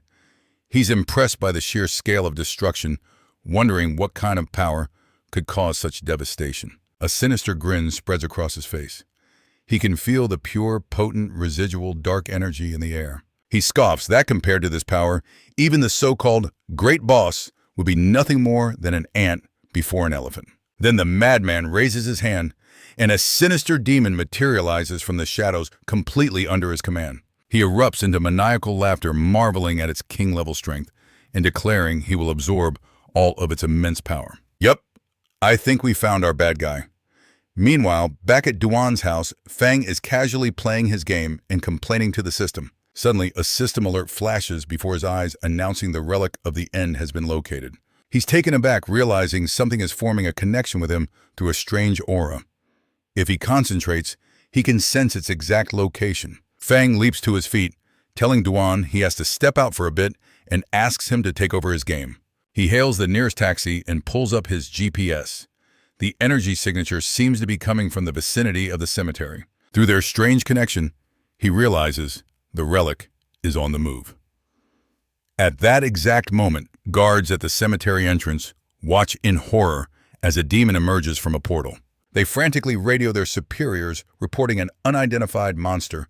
Trembling in fear, they can only stammer, "What in the world is that thing?" And it seems our power-hungry investigator has fused himself with the beast. The guards scream for backup, completely paralyzed by its terrifying presence. As the monster alert blares, authorities scramble to set up blockades. Guards yell for everyone to stay back, warning of the extreme danger ahead. The taxi driver informs Fang they can't go any further. Our hero simply pays his fare, gets out, and says it's fine. He senses the relic has moved again, likely detecting an approaching presence. Just then, Jing arrives on the scene with Professor Chi and another companion. The trio charges towards the monster's location, only to stop dead in their tracks, horrified by the sight before them. After a devastating battle at the sinister cemetery, a badly wounded Jing lies in Professor Chi's arms as she desperately tries to heal her. Jing can barely speak through her injuries. Professor Chi realizes the equipment Fang gave her was a godsend, greatly reducing the cooldown on her support spells. But the situation remains critical. If a warrior as powerful as Jing was defeated so easily, what hope do they have? Jing trembles, asking where the creature went. Chi explains it's now heading for the city center, but the mayor has already sent an urgent call to Duan. But who knows how long he'll take to arrive. Jen realizes that Duan's power is comparable to her own, meaning even he stands no chance against that thing alone. As the monstrous creature rampages through the city, Fang finally arrives on the scene, an icy rage in his eyes. He sees the final relic has grown immense. The demonic creature locks eyes with him, a predatory glint in its gaze. And Fang can't help but wonder if he'd need forbidden magic to defeat this thing. But the creature gave him no time, lunging forward with pure malice. Our hero remained completely still, waiting for the perfect moment before a shield of pure darkness erupted to block the blow. The beast recoiled, confused. How could a mere human possess such power? Where did it come from? Just then, the system prompt appeared. Absorb the final relic. Fang didn't even blink. The process required direct contact. He unleashed a terrifying wave of dark energy, engulfing the creature as it shrieked in agony. As it dissolved, memory fragments flooded his mind, granting him a staggering 100 total attribute points. Fang was thrilled. Not even a 3-star class gained this many points, going from 0 to the 3rd transformation. But his victory was tainted by strange images flashing through his mind. He'd absorbed something extra. That's when Duan arrived, demanding to know what happened. Fang casually pointed to the dissipating monster. This thing showed up, so I took care of it. Duan then saw Banji unconscious on the ground and realized Fang had handled him too. The scene was pure chaos. Could they be from an evil sect, he wondered? The lingering energy felt wrong. It wasn't from any spell he knew. Fang clapped him on the shoulder. You got here just in time. I'll leave the cleanup to you. Before Duan could respond, Fang shot into the sky, leaving him stunned.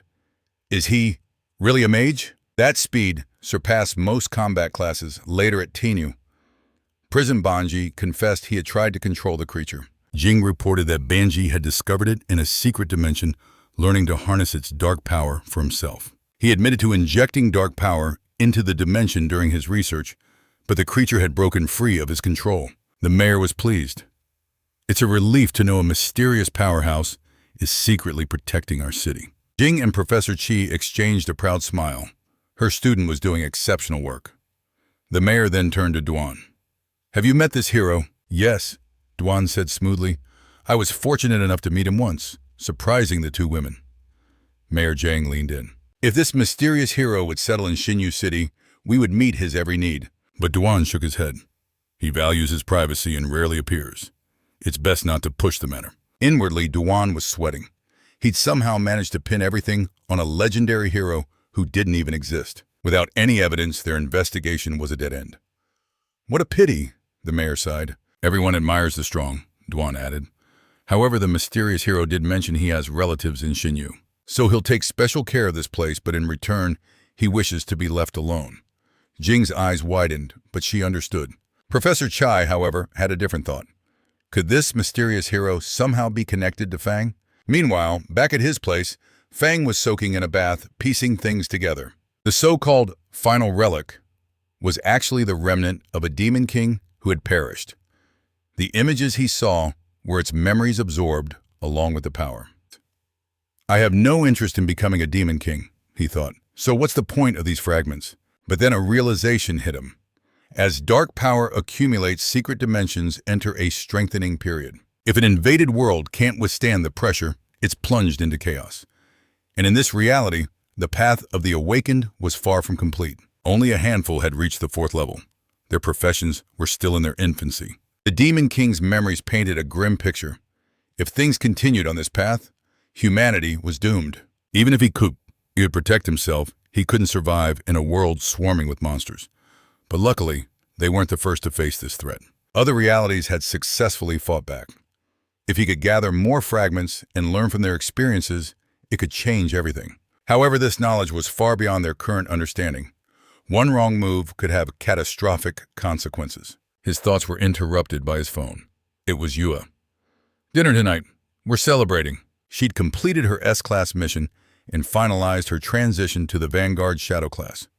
Fang accepted without hesitation. How could I possibly refuse an invitation from you? He said, making her heart flutter. She immediately sent him the location. After hanging up, Yua and Zhao left the transformation area, greeted by a shower of confetti from their guildmates. They cheered, congratulating them on officially reaching the 2nd level, an incredible feat for one so young. Shou stepped forward. Let's go to the best restaurant. But Yue shook her head. I already have plans. You all go ahead. However, she announced, I'm hosting an event tomorrow. I expect everyone to be there. Shouldn't we rest? Zhao asked, annoyed. But Yua's tone was firm. This is important. It can't be postponed. And with that, she left. Zhou grumbled under his breath. We just hit level 2, and there's already friction in the group. Shu quickly stepped in to calm him down, saying that's just Yua's way. She must have her reasons. But Zhao cuts in, asking if everyone's tired of chasing her shadow. Zhao explains that, with her S-Class ascension and a new hidden class, awakened the chasm between her and everyone else is only going to grow. His words hit hard as they watch her walk away. Zhao fears that one day she'll leave the guild entirely. As night falls, Fang and Yua sit down at a restaurant for their celebratory dinner. Fang is absolutely losing his mind over the roasted lamb, insisting that even though the place is cheap, the food is incredible and she has to try it. He admits that being able to enjoy this moment was only possible because he followed her lead. Yua genuinely thanks him for the emblem, saying it was a massive help. Meanwhile, as he's busy inhaling his lamb, a question pops into his head. He asks if the emblem was what triggered her new hidden class, his mind flashing back to the memories of the Demon King and how those powers awakened. In that past life, their classes never reached their true ideal forms. He wonders if these emblems are Naman are the key to achieving that ultimate state. Yua asks if he has any idea where the emblems even come from. Fang just lets out a nervous laugh, admitting he's not really sure. She looks a little disappointed, saying it would be amazing if they could just buy them so she could give one to him and the rest of the team. He smiles to himself, thinking how his friend never changes whenever something good happens. She's always thinking of others. Yua tells him not to sweat it, she'll handle the emblem issue, but tells him not to give up his training, because having extra self-defense skills could be a lifesaver. She promises that once she finds a fitting emblem for him, he might awaken a new class too. Fang decides to tease her, whining that training alone is just so difficult, and besides, having her to protect him is more than enough. She looks shocked, telling him to stop joking around. She's being completely serious. Just then, a sudden flash of pain makes her wince. Fang's expression immediately darkens with worry, asking what's wrong. She clutches her arm, telling him it's nothing to worry about, just a small injury from completing a mission. He offers to heal her, but she says she's already been treated. It was an S-class mission, and the boss dished out some devastating damage. She just needs more time to fully recover. Fang quietly wonders just how brutal the S-class professions truly are. His phone suddenly rings. A hostile voice asks if he's Ningfeng, but he doesn't answer, simply asking who they are and what they want. The caller's tone is aggressive. "You don't need to know who I am," he snarls. "Just answer me. Where did you get the emblem?" Fang has no time for this nonsense and immediately hangs up. Yue notices his mood sour and asks what happened. He explains the caller was asking about the emblem. She's startled, insisting she hasn't told anyone outside the guild about it. Fang just grabs another piece of lamb, telling her to forget it and eat. But the mysterious caller isn't giving up. Fang answers again, and the man on the other end starts shouting, "How dare you hang up on me? You'll pay for that!" Fang listens to the ridiculous threats, his expression turning cold. With Yue here, he wasn't about to cause a scene, so he hangs up again, this time for good. After a delicious meal and pleasant chat, they leave the restaurant, happy. Fang is holding his stomach, proclaiming he's about to burst. He swears he's never eaten lamb that good in his life. She's glad to hear it, but asks with concern if he needs a ride home. He just smiles and says it's not necessary before saying goodnight. Back at his apartment, he opens the door, feeling drowsy from the feast. But his drowsiness vanishes in an instant. His apartment has been completely torn apart. A calm voice cuts through the chaos. "You sure took your time." Fang's gaze turns to ice. "Was that you on the phone?" The blonde intruder lets out a smug laugh. "Yep, I told you you'd pay." "If you just answered my question from the start," he sneers, "none of this would have happened." Fang simply asks, "Who sent you?" The blonde man scoffs. "How dare a mere lowly awakened speak to me that way? Weren't you taught to show proper respect to your superiors?" Man, this guy has a serious death wish. Before our main character could even respond, another figure lunged from the shadows behind him. But Fang's reflexes were otherworldly. He dodges with ease and counters with a brutal elbow strike to the man's nose, forcing him to drop his dagger. The attacker slumps against the wall, knocked out in a single blow. The blonde intruder is now frozen in terror, trying to process what just happened. Fang lets out a low chuckle. "You were saying something about showing respect." Blondie is sweating profusely, realizing he's messed up big time. The intel was completely wrong.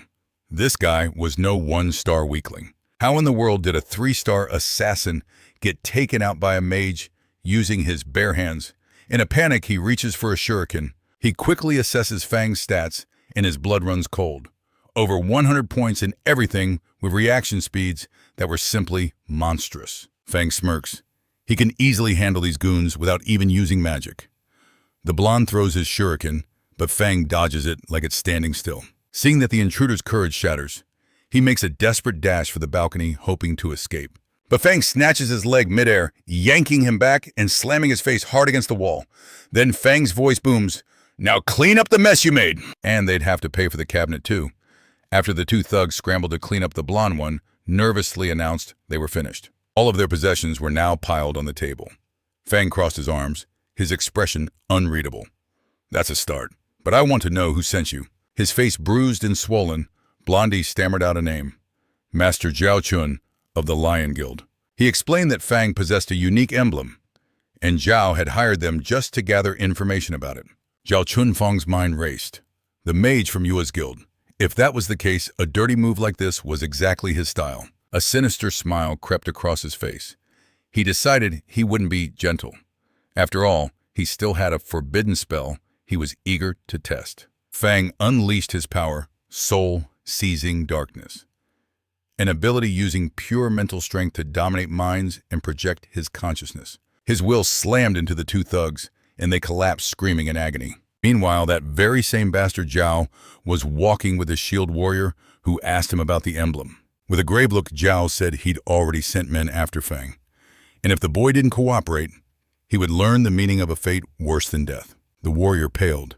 What if Yua finds out Zhao simply scoffed, saying he couldn't be bothered with that now? The warrior then lamented that their last mission hadn't gone according to plan. Zhao recalled his original scheme: let the shield warrior get beaten by the boss to crush Yua's spirit. Then he would swoop in like a valiant hero. But he never imagined she'd risk her own life to defeat the boss herself.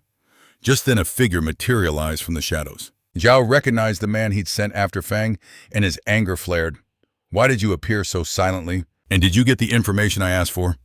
But inside Blondie's body, Fang's consciousness was burning with rage over what they did to Yua. The two fools stood there utterly baffled as he asked in a cold voice, "Are you the ones responsible?" But Zhao, completely oblivious, just strode forward and patted the possessed man's face, warning him not to interfere. In that instant, our main character's demonic power exploded. He seized both their necks and lifted them clean off the ground. "For hurting Yua, you don't deserve to live, but I won't grant you an easy death." Then black flames erupted, engulfing everything. And these weren't your friendly neighborhood barbecue flames. This was the kind of inferno that burns you from the inside out, until only ashes remain. But in the aftermath, a crucial thought struck Fang. To erase all evidence, he had to incinerate the blonde thug's body as well.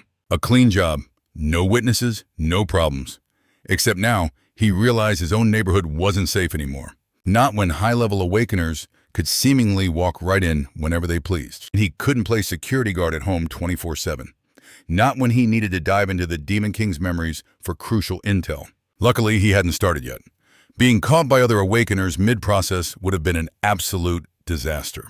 So Fang decided to lay low at Duan's place. The man had awakened his fourth transformation, making him a powerful ally. Besides, his neighborhood had security tighter than a government black site. When Fang explained the situation, Duan's fury was palpable. He told Fang to rest while he investigated for any other conspirators. Attacking Fang was a death wish, but Fang calmed his friend down and asked if he knew any reliable alchemists. Duan was taken aback. What kind of criteria was he looking for? Fang was specific: someone highly trustworthy, preferably independent, with as few guild connections as possible. Duan knew plenty of skilled alchemists, but they were all part of major guilds. For Fang, that was a non-starter. From the Demon King's memories, he knew those guild alchemists had created potions of unbelievable power. The problem was, he only had the recipes, not the technique. He needed a true master to decipher them. Plus, guild members were walking information leaks. So Fang called Yua and asked her the same question. She knew exactly one person, Su's older brother. Apparently, he'd even considered joining her guild at one point. But he couldn't get along with Zhao Chun, so the deal fell through. Fang thought to himself that Yua had terrible luck with teammates. But hey, at least that problem was now permanently solved. Zhao wouldn't be causing trouble for anyone anymore. When Yua asked why he needed an alchemist, Fang gave a simple excuse: he'd found some old recipes at home and needed help with them. Her suspicion was immediate. "You found something at home? Again?" Our boy just laughed it off. He just said he'd been doing some serious spring cleaning. Soon they met with the alchemist Shuai, and Fang presented the formulas. Outside the room, Su was throwing a fit. She had wanted to use this as an opportunity to get closer to Fang. But her four-eyed idiot of a brother had unceremoniously kicked her out. The alchemist examined the recipes, noting the ingredients weren't rare. But the preparation method? It was entirely new to him and complex beyond belief. As he looked at Fang, a 100% experience boost. Shuai's jaw practically hit the floor. Regular experience potions on the market barely offered a 40% increase, and they cost a king's ransom. A full 100% boost would send any 2-star awakened rocketing through the levels. Fang just smirked. Probably, he admitted, knowing he couldn't exactly go advertising it to the world. That's precisely why he needed a professional. So Shuai told Fang to hang tight for a moment. He was heading upstairs to run some urgent experiments. As the three of them were just relaxing, suddenly, a bizarre crash echoed from above. A wave of concern washed over them, wondering what on earth was happening. Yu decided to investigate and bolted up the stairs. Reaching the top, she saw something bouncing erratically. Turns out it was her brother's experimental slime. Just as Yu and Fang came up to see, a sudden explosion of fire erupted right in front of them.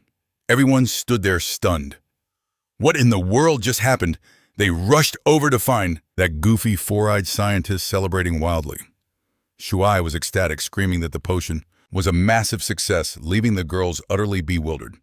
He explained he'd chugged a small sample and tested it on the slime. The experience boost was a genuine certified 100%. Fang's mind raced. If this recipe worked, then the others were definitely the real deal too. Meanwhile, Shuai was having the time of his life, blasting the poor slime with more fireballs. His sister explained that he's so obsessed with his lab that he never lets her upstairs. And now, here he was, wrecking the place himself. After Fang laid out the details of the potion, the girls' minds were completely blown. They asked if it really boosted experience by 100%. Fang confirmed it, but the alchemist urged them to be quiet. This kind of information required extreme confidentiality. No joke. This stuff was basically liquid gold. Shuai asked Fang what his next move was, because if he sold this, he'd earn a fortune beyond his wildest dreams. In these dangerous times, nobody was going to refuse something that could skyrocket their strength. But just then, Fang's phone buzzed with a notification. It was from Chai and their class group chat, announcing the school's plan to take all third-year students to a secret training zone in a neighboring city next Monday. Since space was limited, each class would get different time slots and areas. The teacher was telling everyone to get ready and cooperate fully. Immediately after the announcement, the chat flooded with worried messages. Experience points were scarce. There wasn't enough room for everyone, and experience potions were nowhere to be found. As Fang read through the panic, an idea started to form. He would use the experience potions on his own companions first, then consider selling them to others later. Yu immediately perked up, asking if she counted as a companion. When Fang confirmed it, she got incredibly excited, declaring that she and her sister would serve as his personal bodyguards in the future. But Fang was thinking strategically. He knew that once an item this desirable hit the market, it would cause a massive shockwave, bringing both profit and problems. The vultures would undoubtedly start circling in droves. To maintain control, it was smarter to first empower the people closest to him to build his own power base. Because when someone inevitably showed up with bad intentions, that's when it would be time for action. Fang's thoughts drifted to the berserker from their guild. And just for context, this guy, Zhou Jiangshu, was apparently stressed about getting into university. Man, even in a world of magic and monsters, these kids were still worried about college applications. Fang thought to himself, this guy has real talent. He could be a valuable asset. Just then, Shuai came up to Fang, asking if he could call him Big Brother, while begging for more recipes. Fang handed over another scroll. As the alchemist read it, his face went pale. He only recognized 2 of the ingredients listed and realized this was leagues above his current level. That's when it clicked for Fang. Oh, right. These are recipes from another world. No wonder they were so foreign. Yu suggested they should all train together once the experience potions were brewed, patting Fang on the shoulder and telling him to come along. Our main character immediately started to panic, playing dumb, because he knew his cover was about to be blown. But Yu quickly told him the city had just sent out a notice allowing guild teams to train so he could join them legally. They scheduled it for Monday after Shuai calculated they'd need that much time to produce enough potions for their squad. Fast forward to Monday and Fang was already at the meeting spot. He called Yu, who told him to wait by the Uhin roadside. Just then, a school bus drove by with his classmates inside. They spotted him standing there. "Wait, is that really that loser Ningfang?" They burst out laughing, mocking him and calling him useless before deciding he wasn't even worth their time. Meanwhile, a massive crowd was forming at the entrance to the secret training area. Fang's class showed up. Two and one student asked their teacher Chai when they could get inside. She replied, "About 2 hours we have to wait." In the second group, grumbles of discontent rippled through the crowd. "Do we really have to wait this long?" But then a student spots Fang walking ahead with Yu and her lion guild, and their jaws hit the floor. Another student demands of Professor Chi why Fang's group gets to cut the line. She explains that as guild leaders, they're heading straight for the heart of the secret zone, a place with fewer people, but far deadlier monsters. One nameless background character, a face lost in the crowd, seethes with rage, hissing that he should be the one standing beside the goddess. His friends can't believe it. How does Fang dare go to the core region? A single monster there could tear him apart. Just then, a mysterious figure appears asking if they're talking about Yu, the 5th-ranked fighter on the supernova list. The nervous student nods, and the stranger's eyes light up. "Excellent. They're heading exactly where we need to go." He strides toward the portal with 2 companions, completely ignoring the line. The students erupt in protest once more. "Why do they get special treatment too?" A girl in the know explains, "Those 3 are all stars from the supernova list. Chang Muchu ranked 4th, Muslad Geek ranked 3rd, and Guanju the number 2. Fang's team finally arrives at the center of the secret zone. Without a word, Shui tosses an experience potion to Jiangshu. The berserker's eyes go wide when he sees it's a 100% boost potion. The man lets out a thunderous roar of pure joy, until Shu lands a solid smack on his head, telling him to shut it. They can't let everyone know about their secret weapons. Jiangshu asks if the potion is that valuable, and Four Eyes explains that the recipe is deceptively simple. The ingredients are common, and the process is easy.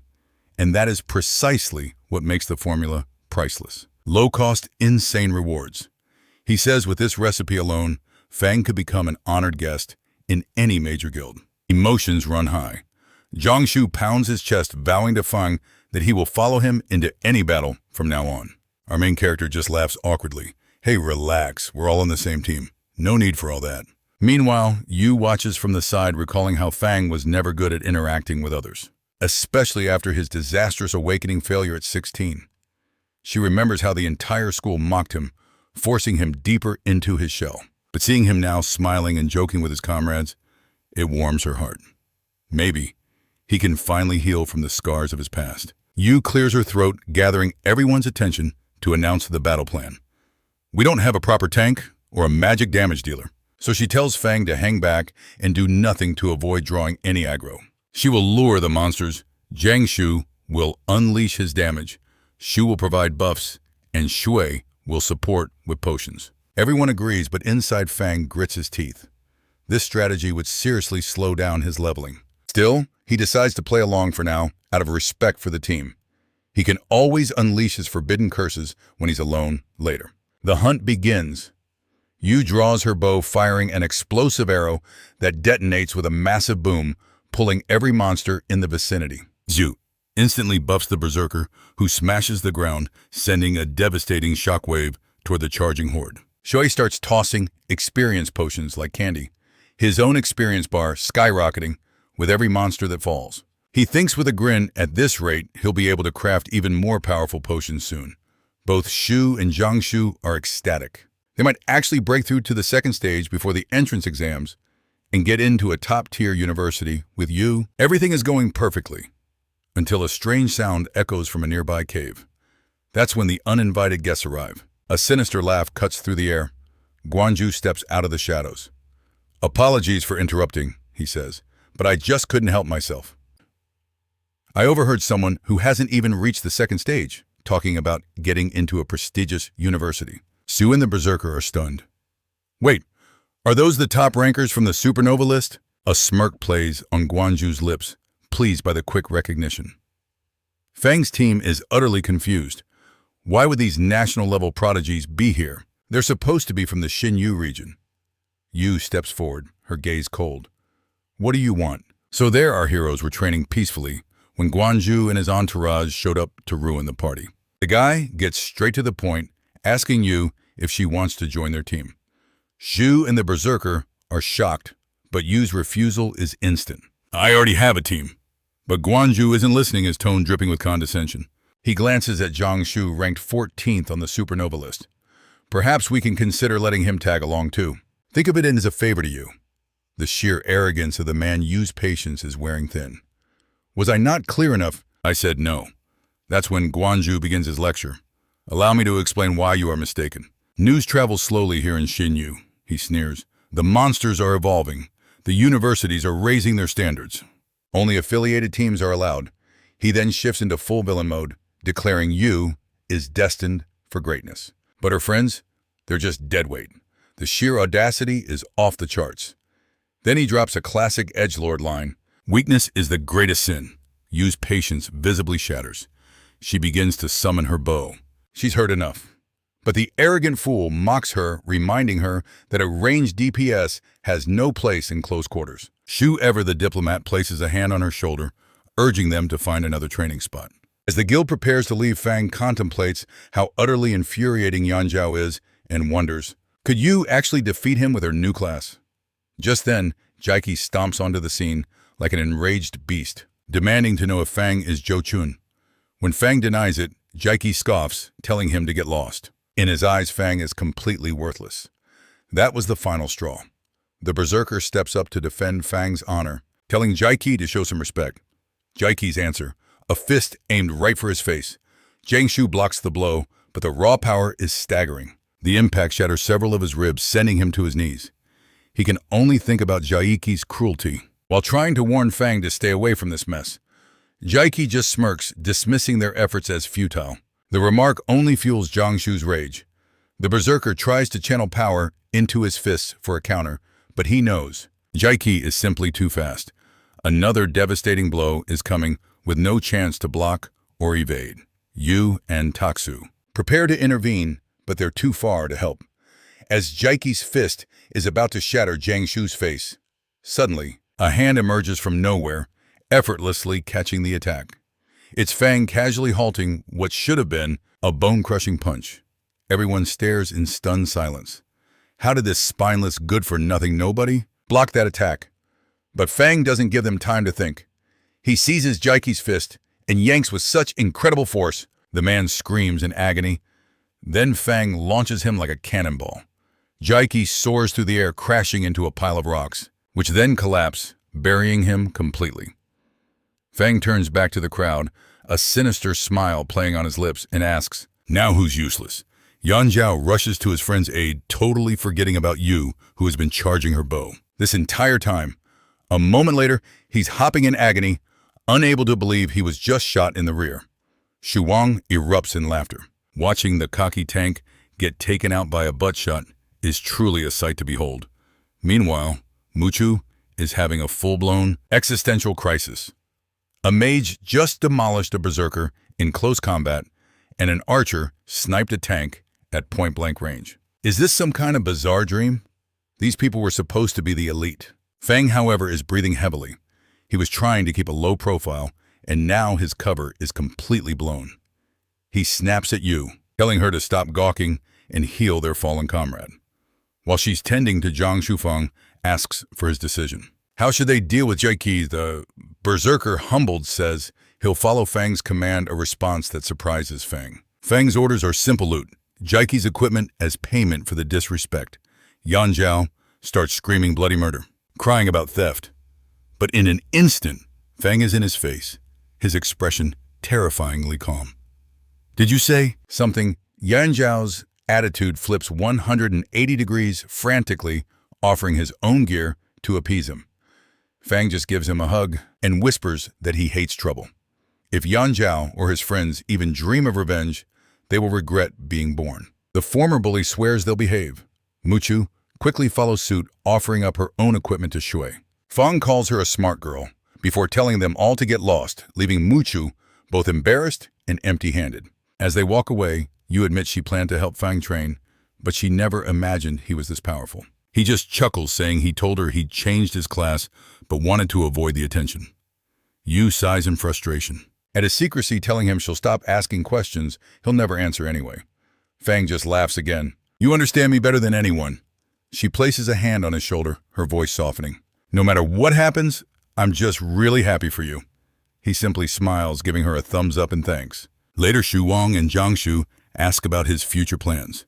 University A Guild Fang shrugs it off, saying he hasn't decided. It's a calculated move. He knows those institutions have strict oversight. One mistake could reveal the secret of his forbidden magic. Instead, Fang's eyes light up with a new idea. It's time to venture deeper into the secret zone and level up at an insane pace. He figures that even without his forbidden spells, his attribute buffs and passives can carry the whole team. The scene then cuts to Fang at Duan's place, complaining that he only gained one level after days of grinding. He's been so spoiled by the exponential growth of his forbidden magic that the normal grind just doesn't cut it anymore. He considered how it takes normal people 2 years just to reach level 60 and wondered if he should just apply to a local university instead of chasing the elite ones. And then a thought struck him. If I'm this overpowered, but still have to grind like everyone else, what's even the point? So he decided to embrace his inner slacker gaming with D1, sleeping in and eating out. He was living his best lazy life until reality came calling. His phone rang. It was Shin, informing him about an upcoming auction filled with rare items. The new Master Tang wanted to know if he was interested. Fang was bored enough to agree, and Shin promised to get the item list ready for his review. Cut to the meeting where Master Tang Yikai introduced himself as an appraiser from a prestigious trade exchange. He acted incredibly humble, telling Fang to drop the formalities. But inwardly, he remembered the mayor's direct order. Treat this young man like royalty. Shin handed over the auction catalog, and Fang began to scan it with a pensive look. Most of the mage equipment and potions were completely useless to him. Master Tang grew nervous watching Fang flip through the pages, so, quickly worried, he had underestimated the kid's high standards. Then something caught Fang's eye. His expression turned sharp. Master Tang leaned in, sensing a find. It was an experience potion offering a 100% boost, an incredibly rare item, perfect for power leveling. But this is where things took a dark turn. Fang fell silent, his mind flashing. Back to his conversation with Shuai about that very recipe. Duan was also stunned, and even Master Tang sensed something was wrong. Fang's voice was dangerously low as he asked where they got the item. Master Tang awkwardly explained it came from the Azure Sharp Guild, one of the 7 most powerful guilds in the entire country. And that's when the pieces clicked together. In Fang's mind, either Shuai had secretly sold their recipe, or this guild had used shady methods to acquire it. Fang pressed, asking if the guild mentioned the potion source. Yikai told him it came from a new dungeon called the Trial of the Gods. It could only be challenged alone and was divided into floors. A reward was given every 10 floors. The formula was one of those rewards. Duan said it was the first he'd ever heard of it, wondering if it was another world-altering change. He noted that new dungeons typically had to be registered with the district office first. Fang considered that Shuai might have run into trouble, but he couldn't deny the Trial of the Gods sounded amazing. At that exact moment, a system message appeared and hit him with a new mission: utilize the power of the trial for his own benefit with a time limit of 60 days. And if he failed, his life would be forfeit. But instead of fear, our main character felt a surge of excitement. This was the first real mission the system had ever assigned him. He thanked Yikai, but politely declined to attend the auction. This time, Yikai was secretly bewildered. Fang was turning down the most sought-after item of the entire event. Duan offered to look into the guild, but Fang insisted on going himself. After some frantic searching, Duan remembered the special badge Mayor Jiang had given him. He used it to gain access. Before them stood the trial, a massive, imposing tower. Duan explained that the Azure Sharp Guild had claimed ownership, meaning no outsiders could enter without their permission. Fang wondered if all major guilds monopolized instances this way. Fang went to survey the trial site in person. He saw guild guards everywhere, and guessed they deliberately leak fake info online to bait and trap powerful players. He smirked, confident his stealth skill could get him past them. With a single teleport, he slipped in behind the guards. But just as he was feeling clever, a massive explosion tore the world apart. At the control station, alarms blared. Someone screamed about the blast and ordered another to inform the president immediately. Back in his room, Fang reappeared on his bed covered in blood and crying out in agony. He couldn't believe it. All he did was touch the entrance. A wave of pure energy had obliterated his barrier. Then system alerts flooded his vision. System integrity damage, 3%. Then 7%. It continued to climb, finally stopping at a terrifying 34%. Fang stared at the screen. Great, he thought. Not only am I bleeding to death, but my cheat system is getting wrecked too. Back at the instance area, investigators were examining the aftermath of the explosion. A priest was healing the guards while reporting to the president that everyone was physically stable. One guard awoke, calling for the president, a woman named Shu, the guildmaster of the Azure Sharp Guild. The guard stammered, "I don't know what happened. The trial entrance just exploded, and I blacked out." Shu frowned. This sounded familiar. They'd received reports of strange mutations in other dungeons recently.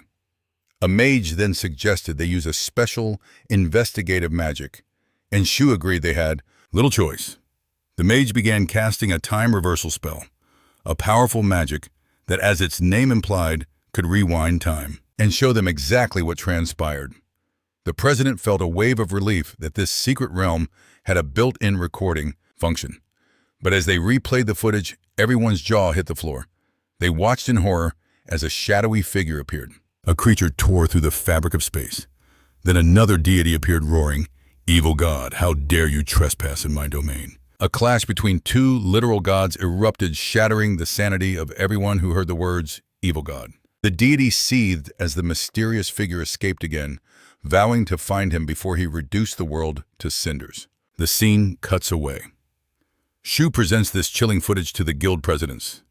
Liu Yingjun confirms that this is their first concrete proof that gods exist. And the magic they witnessed was forbidden tier enchantment, the kind spoken of only in legends. Ark from the Epic Guild asks, "Is it true? Do completing these trials grant the favor and gifts of a deity?" Shu confirms it, but admits they never expected the gods themselves to actually crash the party. Ben Yulu Lingho of the Chuanshu Guild adds a chilling fact. Those forbidden spells are powerful enough to destroy deities, which is disastrous news. Lu Yuming from the Wangshu Guild spells it out. If a god wants the world gone, they stand no chance. But Wang Bo from the Illuminati Guild sees an opportunity. If trials grant divine gifts, maybe they can also grant them forbidden enchantments to fight back. Zhen Yangan from the Blazing Guild agrees it's a risk they have to take. Meanwhile, Shu's eyes narrow. The presidents are suddenly far too interested in his trial of the gods. He allows them to participate, but makes one thing crystal clear. The creatures within are on another level entirely. With their current abilities, none of them are strong enough to survive it. An awkward silence hangs in the air until Ying Zhen turns to an old man. "Lao, any ideas?" Lao scoffs. "Ideas, you're supposed to be the elites here." His temper flares. "The only thing you care about is protecting yourselves from mutants. When my apprentice reported a major anomaly in Xinyu, none of you gave a damn. But now you form investigation teams that just make things worse." Lao's voice drips with contempt. "If it wasn't for the mysterious powerhouse in Xinyu, your incompetence would have cost innocent lives." Ying Zhen can't meet his gaze, muttering, "Calm down, your temper's getting the best of you again." He thinks to himself that Lao's use of dark power has made him worse. The man was supposed to be retired. Getting serious, Ying Zhen asks Lao to have his apprentice show the video to Xinyu's mysterious powerhouse, hoping he might have answers. Lao's response is pure sarcasm. "Oh, so now you remember my apprentice exists." Ying Zhen offers a bribe, 2 crates of fine wine, and an official commendation for his apprentice. That finally gets Lao's attention. Cut to Fang's house, where he's staring at his system. A new mission has appeared titled, "Don't Worry." The system calls it a small thing, with the goal of reaching the second transformation and repairing the system in 60 days. The penalty for failure is naturally horrifying. "Something small," Fang mutters, his eye twitching. His system is definitely trolling him. He walks into the living room to find Duan with several unexpected guests. Lao stands up. "You must be Ningfang." After introductions, Fang learns this old man is the former head of Solitary Shadow and the current director of Adventurer Management. His apprentice Miss Jing is the head of Solitary Shadow in their province. Then Lao asks the ultimate troll question. He asks if Fang is the Scarlet Flame Death God, nearly giving our hero a heart attack, before laughing and saying he was just kidding. But Fang can read his aura. This man is easily one of the top 3 strongest people alive, a legend known for clearing secret realms and crushing evil organizations. Lao then presents Fang with a college entrance gift, a staggering 5 million crystals and 200 advanced experience potions. Fang can't believe the amount, but then they get down to business. Jing plays the video from the trial. The moment the deity roars, "Evil God," internally Fang is in full-blown panic mode. How could a normal student like me be an evil god? Then he recalls his mission title and directs his fury at the system for calling this a small thing. He's having a full-on existential crisis while trying to maintain a perfect poker face. He calmly tells them he'll forward the video to the mysterious Great Master and keep them informed. As they're leaving, Fang recognizes Jing as the woman from the transformation room. No wonder I was discovered so quickly, he thinks. Outside, Lao tells Jing that Fang is exactly as the reports described, a good, polite, and sensible kid. The government is interested in recruiting him. Jing then asks her master if he thinks Fang and the Great Master are the same person. Lao's response is simple and wise. Does it matter if he wants to be a student? Then he's a student. That's better for everyone.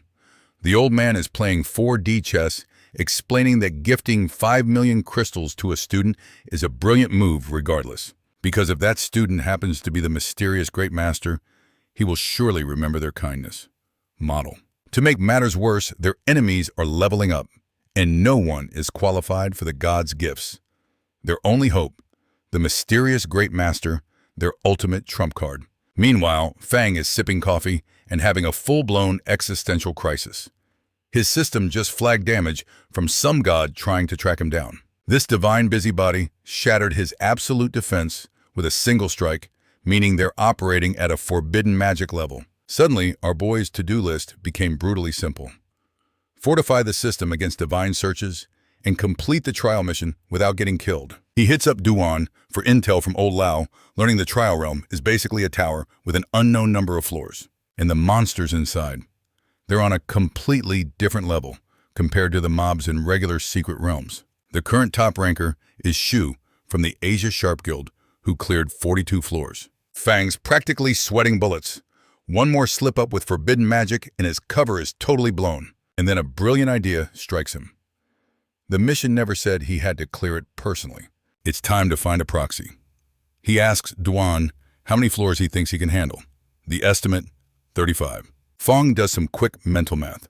Shu is nearing his 5th transformation, making him stronger than Duan. But Duan is loyal, so a little special training should do the trick. Cut to old Lao absolutely losing it when Jing reveals the Great Master is sending someone to the trial and needs their best training room. He's roaring with laughter. Just yesterday, all 7 guild presidents took on the trial and got completely wiped out. Even Liu Yingzhen, one of the nation's top powerhouses, couldn't even get through the entrance. Jing is stunned. If he can't pass, who possibly can? Old Lao gets so worked up, his head literally bursts into flames, Ghost Rider style. He can't wait to see how far Duan will go with a legendary master's training. His apprentice watches in terror as the flames eat away at his life force, wondering if anything can be done to save him. The cost of wielding dark power is a cruel one. At the training facility, a crowd gathers eager for the show. Captain Zhu is practically weeping with relief, recalling the time he nearly picked a fight with Fang. He's thanking his lucky stars he didn't tick off the one guy who could have erased him from existence. Jing explains that the training room can simulate any combat environment, but it's only for warriors at the 4th transformation or higher. But when she syncs Duan's info device, her jaw drops. It contains a detailed breakdown of every monster's weakness, even for floors President Lao himself just cleared. Fang smirks to himself. Of course he knows everything. The Demon King invaded this realm before, so he just pulled the data straight from his memories. After all, who knows a monster's weak spot better than the Demon King, old Lao, then asks if they can watch the training, and Duan agrees. But then old Lao's expression turns deadly serious. He asks if the Great Master truly said an evil god would destroy the world. The question sends a chill down Jing's spine. Duan pauses, recalling a conversation back home where he asked Fang the very same thing. Meanwhile, Fang is dying inside.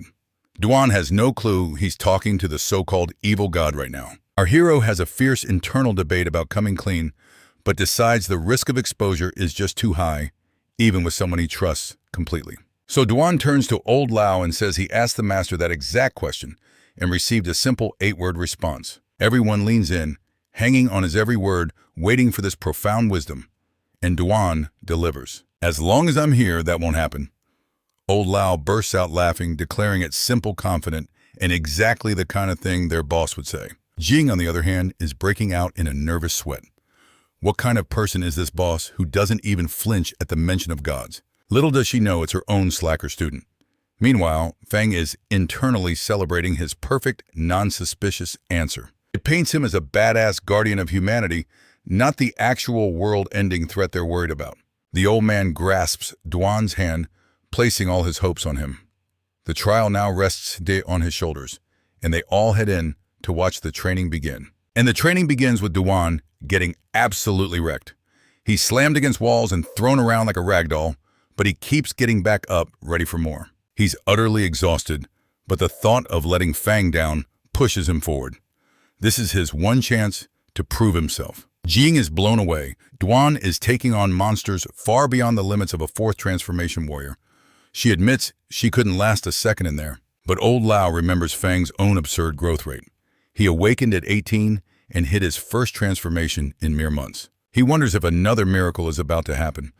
Could this mysterious big shot completely shatter the known limits of the combat system? And that's when reality smacks Fang right in the face. He'd oversimplified things, thinking a list of weak spots was a guaranteed win. He forgot one crucial detail: humans have limits. Knowing a monster's weak point is useless if you lack the power to strike it or survive the counterattack. Seeing Duan on the verge of collapse, he realizes the grim truth. If his friend fails, he'll have to step in himself, unleashing forbidden magic and risking everything. Thinking fast, Fang makes a lame excuse about school starting next week and bolts. He needs to grind, get some powerful skills, or find some overpowered equipment to make up for what Duan lacks. And so he pulls, in a dark alley, tearing open a flight scroll he'd stockpiled for untraceable teleportation. He vanishes, reappearing in a wild secret realm, a place beyond any official control. But upon arrival, he's greeted by a scene of pure carnage. Yet this absolute madman just thinks, "Ooh, spooky, let's check it out." Meanwhile, a clan of grotesque mutants are busy stepping on a fallen adventurer's head. A hulking brute points out a flash of light to his masked chief, who immediately identifies it. "A flight scroll," he muses. His underlings worry, wondering if an enemy has come to finish them off. But the masked leader just cackles. This fool is simply walking into his own grave. He boasts about how they've been gathering sacrifices for the great demon king who is on the verge of resurrection. "It's thanks to clueless idiots like him," he sneers, "that our Lord has accumulated enough power, and today is the day. He will descend upon this world." The entire evil clan roars in triumph, utterly blind to their impending doom. But on a fallen adventurer, a comm device is still active, broadcasting their every word to the world outside. The man on the other end panics. The Demon King's return, a full-scale secret realm invasion. The captain realizes his squad has been annihilated. The magical shield protecting the city won't hold. He issues a harrowing order: "Evacuate everyone, I'll stay behind and monitor." It was a suicide mission, and he knew it. Then comes the gut-wrenching moment. The captain calls his daughter, pretending it's just a possible emergency drill, trying to keep the terror out of his voice. She calls right back, just to wish her dad a happy birthday. The hardened captain breaks down, tears streaming down his face. This might be their last conversation. As his team retreats, they feel a dark energy pulsing from the realm. The invasion was beginning, and they were leaving their captain behind. Inside, the evil clan cheers, believing the Demon King is about to grant them immense power. But here's the kicker. Fang had just casually unleashed his extreme cold forbidden magic, flash freezing the entire realm. This wasn't just any skill. It was an infinite ice disaster that could shatter entire worlds. Now he's just strolling around, happily smashing frozen monster coffins and marveling at all the great experience points. He just hit level 37. And one of the monsters he casually turned into an ice statue. Yeah, That was the Demon King everyone was waiting for. Outside, the cultists are chanting for their king's return, while said king is currently a demon cycle, thanks to our hero. Fang is just browsing his system for new skills, completely unaware he just single-handedly saved a city and completely derailed a world-ending master plan. A new system window pops up, offering him a new skill. Back at the portal, a figure begins to emerge. The entire evil clan drops to their knees in reverence, expecting their magnificent Demon King. Instead, out walks Fang with his usual clueless expression and that dumb look on his face. A long, awkward silence hangs in the air. Fang is thinking, "What in the world is going on here?" while the clan leader is internally screaming, "Where is my Demon King?" For anyone wondering, the Demon King is currently complaining about how cold it is inside his ice prison. The leader scans Fang's basic-looking gear. There's no way this total noob could be connected to his glorious king. He assumes Fang is just some scavenger who tried to get in but got spooked by the demonic energy on his way out. So he bellows, "Are you here to pledge your allegiance?" Our boy just shrugs. "Nope, not my problem." He literally has no idea what's happening. The leader Guo is enraged. He introduces himself as an A-level wanted criminal with a body count over 100. Fang couldn't care less. "Either fight me or get out of my way." The entire clan begins to surge forward, spewing threats. Suddenly, the sky darkens. A terrifying, malevolent face materializes in the clouds, striking fear into everyone's hearts.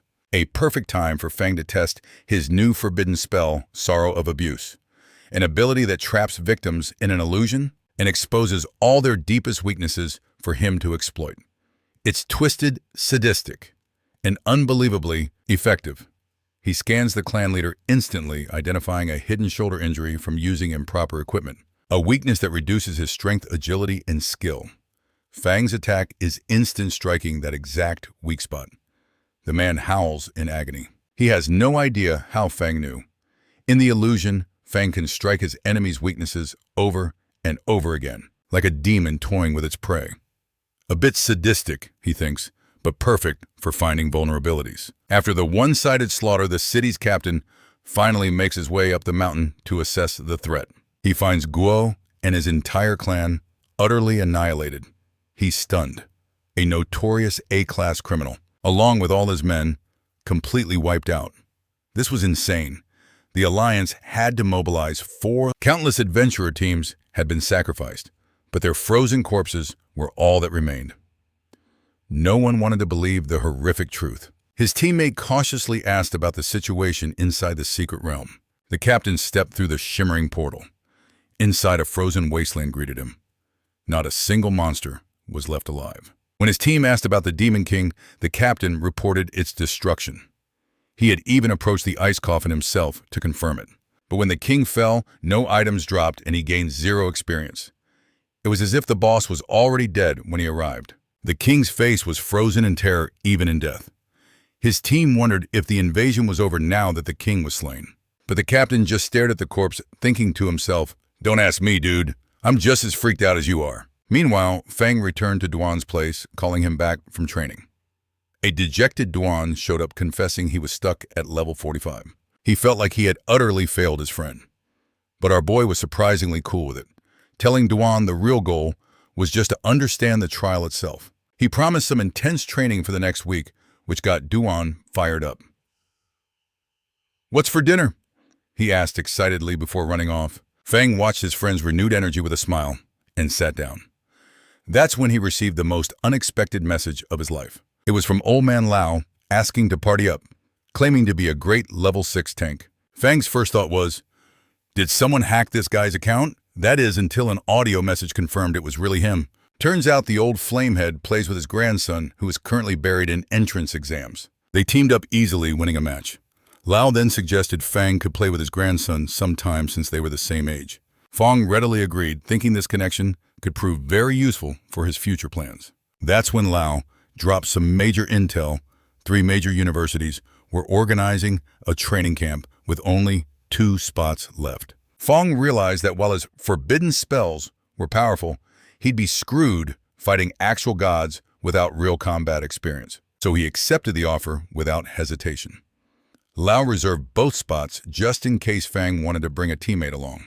Looking at a picture of his grandson, Lao mused, "You two have a lot in common. Who knows, you might even become good friends." The scene shifts to school, where everyone is complaining about Ray University's brutal standards. Even current students were failing their assessments. One salty classmate pointed at a sleeping Fang, sneering about whether 3-star awakened were really any different from the lower ranks. Just then, Teacher Chai announced a new transfer student. And when Chiu Chu walked in, every single boy in the class lost their minds. Fang woke with a start, instantly recognizing her. This was the girl who caused all that trouble in the secret realm. The one whose gear he basically looted after her team was annihilated. Whispers erupted. Was she really the 4th-ranked powerhouse on the supernova list from a prestigious big city school? Then she shocked everyone by asking to sit next to Fang. The oblivious teacher thought it was a brilliant idea. As she walked over and took the seat beside him, daggers shot from the eyes of every guy in the room, aimed right at Fang. They cursed him internally, wondering why all the beautiful girls were drawn to this one bastard. Meanwhile, in the principal's office, Principal Jen was absolutely losing it, demanding to know what dirty tricks Principal Fang used to steal Chang Mushu from his school. Fang played innocent, as Jen explained that losing Mushwalso meant losing a coveted training camp spot, a loss that could completely tank his school's approval rating. Principal Fang smirked internally, realizing just how deep a hole Jen was in. After all, there were only 4 slots in the entire province. His school had 2, and now a student with another slot had just transferred to him. Just then, the assistant burst in, announcing a visitor, a big shot from the Adventurer Management Department. Both principals nearly had a heart attack. This was like having the president show up unannounced at your local community college. The old man walked in with his grandson Fang Ru. "Hold on, what the heck? Why is everyone in this manhwa named Fang? Couldn't the author come up with different names? Well, whatever. This new Fang is ranked 12th nationally, a Blood Knight with uncontrollable dark powers that could put him in the top 5 if mastered." Principal Fang asked the old man how he could help. The man's reply was simple. His grandson wanted to transfer to this school. Jen's jaw hit the floor. He was thinking, why would they choose a run-of-the-mill school like this? Then the dreadful realization hit him. Everyone on the National Supernova list gets a training camp spot automatically, which meant Fang's school just gained another one. As if to rub salt in the wound, Lao casually mentioned they had 2 more spots to assign. Jen's jaw somehow dropped even further. That was almost all the spots in their entire province. Principal Fang didn't waste the chance to rub it in Jen's face before kicking him out. His expression basically screamed, "Hey, can't you see the adults are talking scram?" His face here is absolutely priceless. With Jen gone, Principal Fang cut to the chase, asking if the spots were really for Ningfang from 3rd-year Class 2. He pointed out that the kid had only recently awakened. Lao simply replied that the final decision rests with the principal department, and Fang had no right to question it. The principal was baffled. The Adventurer Management Department was its own beast, operating with immense influence, totally separate from the 7 great guilds. How in the world did Fang get connected to them? Back in class, Fang was met with a bizarre sight. His entire Lion Guild crew had transferred to his school. Shu explained cheerfully that they all wanted to stick close to him and even tried to get Zhou Chong, but he refused, so she happily took his spot. Meanwhile, a silent war erupted between Wang Yu and Mu, their gazes clashing like swords as they sized each other up. The berserker was thrilled to finally meet Lao's grandson, while Feng Rou was the picture of politeness, humbly asking for everyone's support. At the same time, Mu was having a full-blown panic attack. She wasn't the only one interested in Fang. She had to step up her game and fast. She had gifts ready, but she needed the perfect moment. The rest of the class could only watch this new clique, with eyes burning with jealousy. How did one guy assemble a team of literal monsters? Seriously, even without Fang, this group would be the strongest in any high school nationwide. Fang smirked. Things were about to get a lot more exciting. Still, he wondered why Zhou Chong refused the training camp, and why no one seemed worried that he'd completely vanished. And speak of the devil, the scene shifts to that guy's mansion. His father sat there, a mask of worry etched on his face, while a guard reported the grim news, still no sign of the young master. His dad had hired the best investigators money could buy and had even managed to secure Zhou Chong an extended school leave under the excuse of special training. The school thought it was a waste of a training spot, but they didn't dare ask questions. And that's when the situation got truly sketchy. The father entered his son's room and tapped a specific spot on a mural revealing a hidden door. He stepped into a secret chamber containing a dark, sinister altar. This family was either into some seriously shady occult business, or the old man knew far more about his son's disappearance than he was letting on. Back at school, the gift-giving ceremony began. Feng Rou presented a skill book for summoning water elementals, an item so rare it was almost a myth. Mu immediately countered with a blade enchantment book for battle mages, a skill for another legendary tier profession. Both were clearly trying to win him over with these priceless gifts. There was just one tiny problem. Feng literally couldn't learn a single new skill. He'd already tried to enter a secret realm to unlock more skill slots, but the system had blocked him, requiring a 5-person party. So now he was stuck with these incredible gifts he couldn't even use. But instead of being awkward, Feng made the ultimate power move. He calmly pulled out 40 advanced experience potions, giving 20 to each of them. Mu's jaw hit the floor. Wait, isn't this an exclusive treasure of the Azure Guild? Ru's mind was reeling.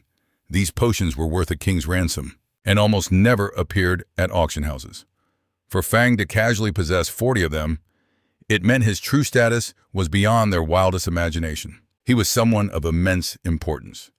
Just then, Wang Yu stepped forward with a confident smile, saying she also had a gift for him. She revealed a shimmering, newly refined potion created by Shu. As she handed it to Feng, our boy couldn't help but be impressed by what the four-eyed genius had cooked up. We cut to Duan's house, where he was getting anxious. Had Feng forgotten his promise of hellish training? Right on cue, Feng appeared, explaining that training camp students had flexible schedules. He then offered Duan a nourishing potion designed to heal deep-seated internal injuries. "Drink this first," Feng said. "Then we begin." Duan's eyes blazed with excitement. The hellish training was finally here. He downed the potion in a single gulp. Feng then asked him how he was feeling. Duan gasped, "My body is heating up, and my old injuries feel like they're vanishing." Our boy knew it was working. This potion had nearly healed his own curse-inflicted wounds after all. "Good," Feng stated. "Now the real hell begins." Duan was practically vibrating with hype, roaring, "I understand, I am ready to begin." Feng warned him to speak up if he couldn't take it, then activated his sorrow of abuse skill, analyzing Duan's very soul. He saw the potion mending Duan's lungs, but also a deeper flaw. His energy overload skill had been causing massive accumulated damage, resulting in a 2% strength loss, reduced stamina, and an 11% drop in skill effectiveness. Feng laid it out plainly. Energy overload is destroying you from the inside, and your entire skill combination is fundamentally wrong. Duan was stunned into silence. How could he see all that in an instant? "The training starts now!" Feng bellowed, launching an attack that changed trajectory at the last second. Duan saw it coming, but it was already too late. The blow landed squarely, sending him to his knees. "How are you?" Feng asked.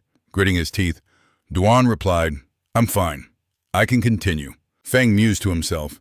His previous test subjects had taught him how to use this skill without completely obliterating someone's mind. The agony was a necessary evil, but at least Duan wouldn't lose his sanity. Despite the soul-crushing pain, Duan pushes himself back to his feet, convinced his boss is the only one in the world who can unlock his true potential, and he refuses to waste this chance. After a grueling training montage, we find Duan on the real training ground, staring down a demon. But he's a completely different person now, dodging with impossible grace, vaulting onto the demon's back and spinning through the air. He channels his energy into his dagger, then plunges it deep into the monster's spine.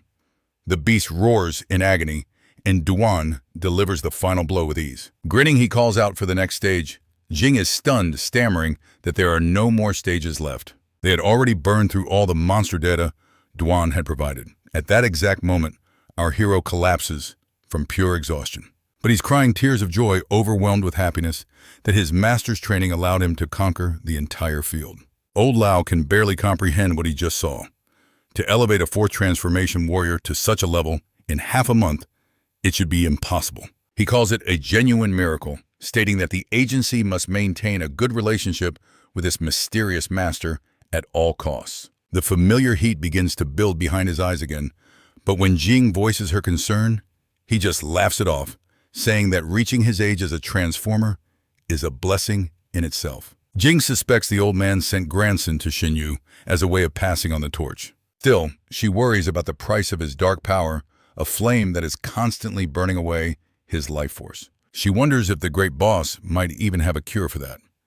Lao watches the exhausted Duan, a thoughtful look on his face, and says they'll talk about it later. For now, their priority is preparing Duan for the secret realm trial. Lao and Duan arrive at a grand reception where Liu Yingzhen, the Huayu guild leader, introduces himself. Lined up behind him are all 7 guild presidents. Duan instantly assesses them as 5th transformation warriors or terrifyingly close. Not even his own master could command such a gathering for a simple meet and greet. He realizes the divine apparition incident sent shockwaves through the entire community. The only one who remained unshaken in the face of literal gods was his master. This is exactly why the man is a living legend. Meanwhile, Shu is bewildered, wondering why Yingzhen is rolling out the red carpet for a mere 4th transformation warrior, especially when Yingzhen himself just broke through to the 5th transformation. He's getting anxious, realizing these old foxes are just using the secret realm as a chance to network and gain advantages for themselves. As they head towards the portal, Shu tells Duan that everyone respects a strong warrior, hoping he'll put on a good show. Dean is barely listening, lost in his own thoughts, as he mutters a simple, "Sure thing." He had more important things to worry about. That's when he casually sets up a tripod and points his phone at the battlefield, giving Fang a remote viewing experience. All the guild leaders immediately swarm the phone, buzzing with excitement and asking if the mysterious great boss is truly about to spectate. We cut to Duan's house, where Fang is lounging on the sofa, watching the entire spectacle unfold on his screen. He coolly comments on Duan's incredible speed as his friend unleashes a storm of attacks that leaves the onlookers speechless. Yingzhen exclaims, "His power is unbelievable. His speed has multiplied several times over." He questions if Duan is truly only a 4th transformation warrior. They were watching him move so fast, he had already surpassed President Lu's previous record. Duan then faces a colossal demon, but instead of showing fear, he casually dispatches it without even breaking a sweat. The system announces his successful completion of the trial, and every jaw in the room practically hits the floor. Absolutely no one believed he could actually do it. But this, my friends, is where things get truly insane. Duan looks up to see a brilliant light as the system declares he has received the blessing of the gods for being the first to clear the trial. The reward turns out to be a forbidden spell, a technique gifted from the deities themselves. The guild leaders completely lose their minds. They're just now learning that the so-called god blessings are literal forbidden spells. Shu is having an absolute meltdown. He realizes it's a first completion-only reward, which means the chance is now lost to everyone else forever. Since it was his secret realm, he feels that divine reward should have been his by right. And then comes the hilarious, tragic twist. The system scans Duan's body and informs him that his current profession level is not high enough to learn the forbidden spell. So their Duan stands utterly confused about why he was rejected, while Old Man Lao is just as baffled. Meanwhile, Fang watches through the phone, accessing the Demon King's ancient memories. He realizes the professions in this world haven't evolved to their final forms yet, which is likely why the system blocked Duan. The ever-helpful system decides to compensate him, adjusting the reward to an emblem of divine grace instead. The system explains that he now has 3 distinct profession paths to choose from, all blessed by the primordial holy spirits of the 12 gods. And the options are absolutely insane. First up is Spiritual Swordmaster, allowing him to control swords with his life force for swift, lethal strikes. Next is Supreme Combat Saint, a path that forbids external items, relying only on the absolute pinnacle of pure martial arts, delivering devastating strikes.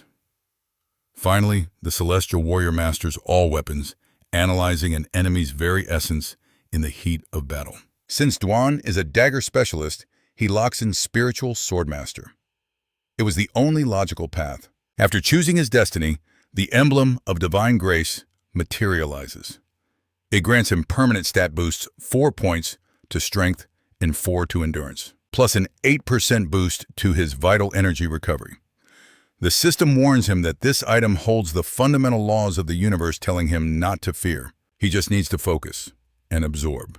But this is the moment the entire world breaks. As Duan embraces this divine power, the sky itself erupts with a global announcement. Someone has conquered the God's trial. A world-class dungeon with a divine emblem drop rate between 0 and 1%. This message wasn't just for him. The entire planet saw the heavens light up. People scrambled for their phones, recording the cosmic message, wondering what in the hell was happening. Fang glances out of his window at the message, just as a system notification prompts him to clear the secret realm and use his power to its full potential. Meanwhile, at the trial site, every guild leader is in a state of absolute panic. Ark confirms their worst fears. People everywhere saw the message. It was truly global. The second Duan steps out of the portal, every guild president swarms him like vultures. Yinjin realizes Duan's power is no longer measurable as a fourth transformation. He believes this one man will revolutionize the global evaluation system itself. A feeding frenzy begins. The Yin Guild, the Wu Guild, they're all trying to recruit him. Everyone wants a piece of this newfound legend. But Duan just smiles and politely declines, stating he has no interest in joining any guild. He rushes home excitedly, telling Fang he succeeded, that he didn't let him down. Our boy just congratulates him, saying the victory was all Duan's own effort. Then Fang casually sketches the emblem's design, asking if it looks familiar. Duan's eyes go wide. It's the exact same shape.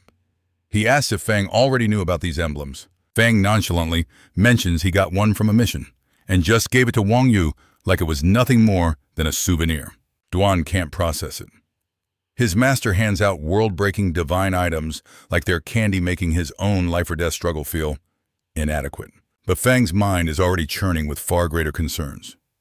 If divine power forms these emblems, and he has divine power, could he farm them in common dungeons? More importantly, with the revelation of the 12 gods, are they destined to face every single one of them? Duan explains that all 7 major guilds are already mobilizing, hunting for more trial realms after witnessing his success. Every guild is about to join this treasure hunt.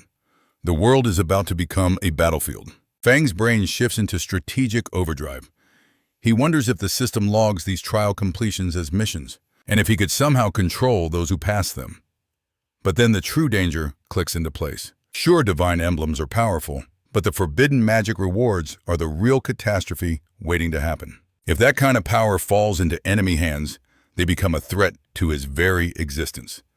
Not to mention exposing himself to the gods would be an even bigger nightmare. Fang was deep in thought, figuring out how to monopolize these trials when Duan interrupted. He said there was something else he needed to report, but he wasn't sure if he'd made the right call. And that's when we get the story of what really went down with the Azure Sharp Guild. According to their contract, all trial rewards belong to them. Duan handed over the item drops as promised, but explained the divine emblem couldn't be given away as it had already bonded with him. Shu's face turned purple with rage, demanding the emblem. Of course, he only had the guts to threaten Duan inside his own head. The guild leaders were stunned by the high-level items, especially a formula for a forgetfulness potion, which can erase skills and free up slots. Since leveling is a grueling process and skill choices are permanent, this potion was essentially a divine reset button for a warrior's entire destiny. Shu imagined how this could change the world, just like the experience potions. If they monopolized it, Azure Sharp could surpass even the official guilds by luring the most powerful awakeners. Just as Shu demanded absolute secrecy, Duan casually mentioned he'd seen the formula before, from the great mysterious boss. Jaws hit the floor across the room. They all believed first clearance rewards were unique, one-of-a-kind treasures. Shu became frantic, insisting it was impossible for the boss to know the secrets of the trials. But Duan just added that even their high-level experience potions were being mass-produced by the boss ages ago. The guild leader started connecting the dots, realizing Duan's monstrous power probably came from chugging those legendary potions. All the while, old Lao was in the back, smiling from ear to ear, enjoying every second of the unfolding chaos. When Yinjin asked what was so funny, Lao basically told him to shove off and mind his own business. He was just remembering his grandson's words, how Ningfang could easily get 40 experience potions from the boss whenever he wanted.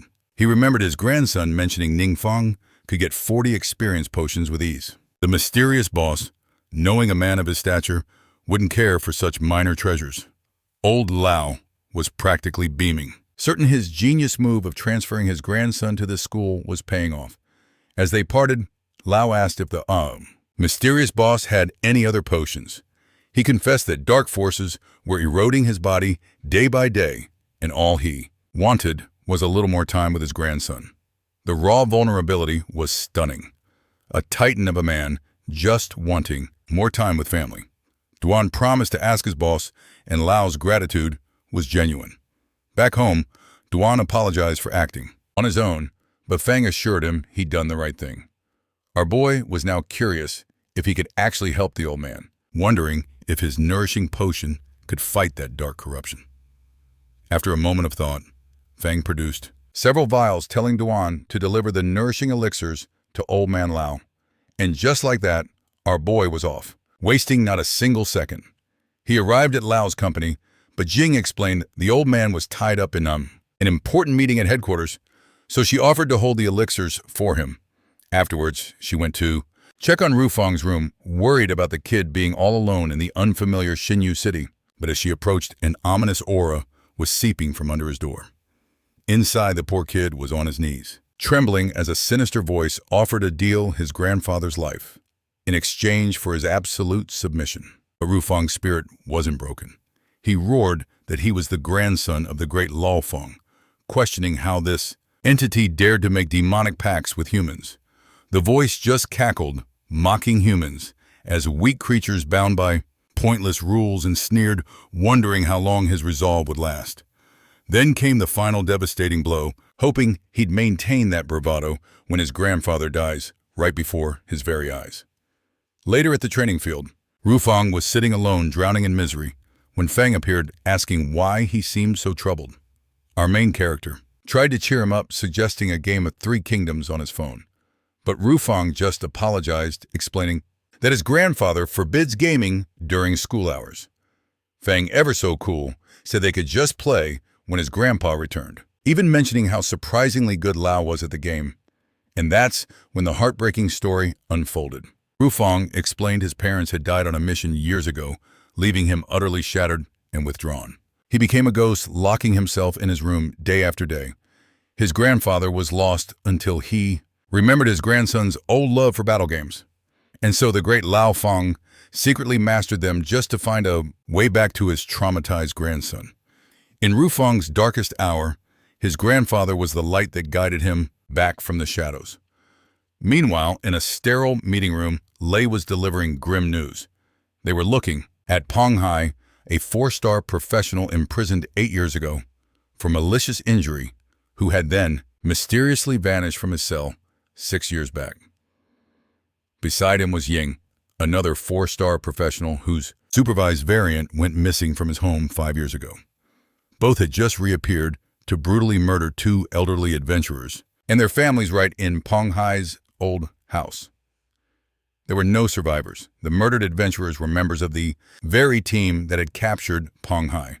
This was a clear message of revenge against Lao Feng's entire crew. But the truly terrifying part: the victims were experts at the 4th transformation, yet they were utterly crushed by these assassins who were supposedly only at the 3rd transformation. Surveillance footage showed Ying moving like a phantom, effortlessly dodging a sword strike before systematically piercing his target with daggers, giving him zero chance to even resist. Everyone watching felt a cold sweat.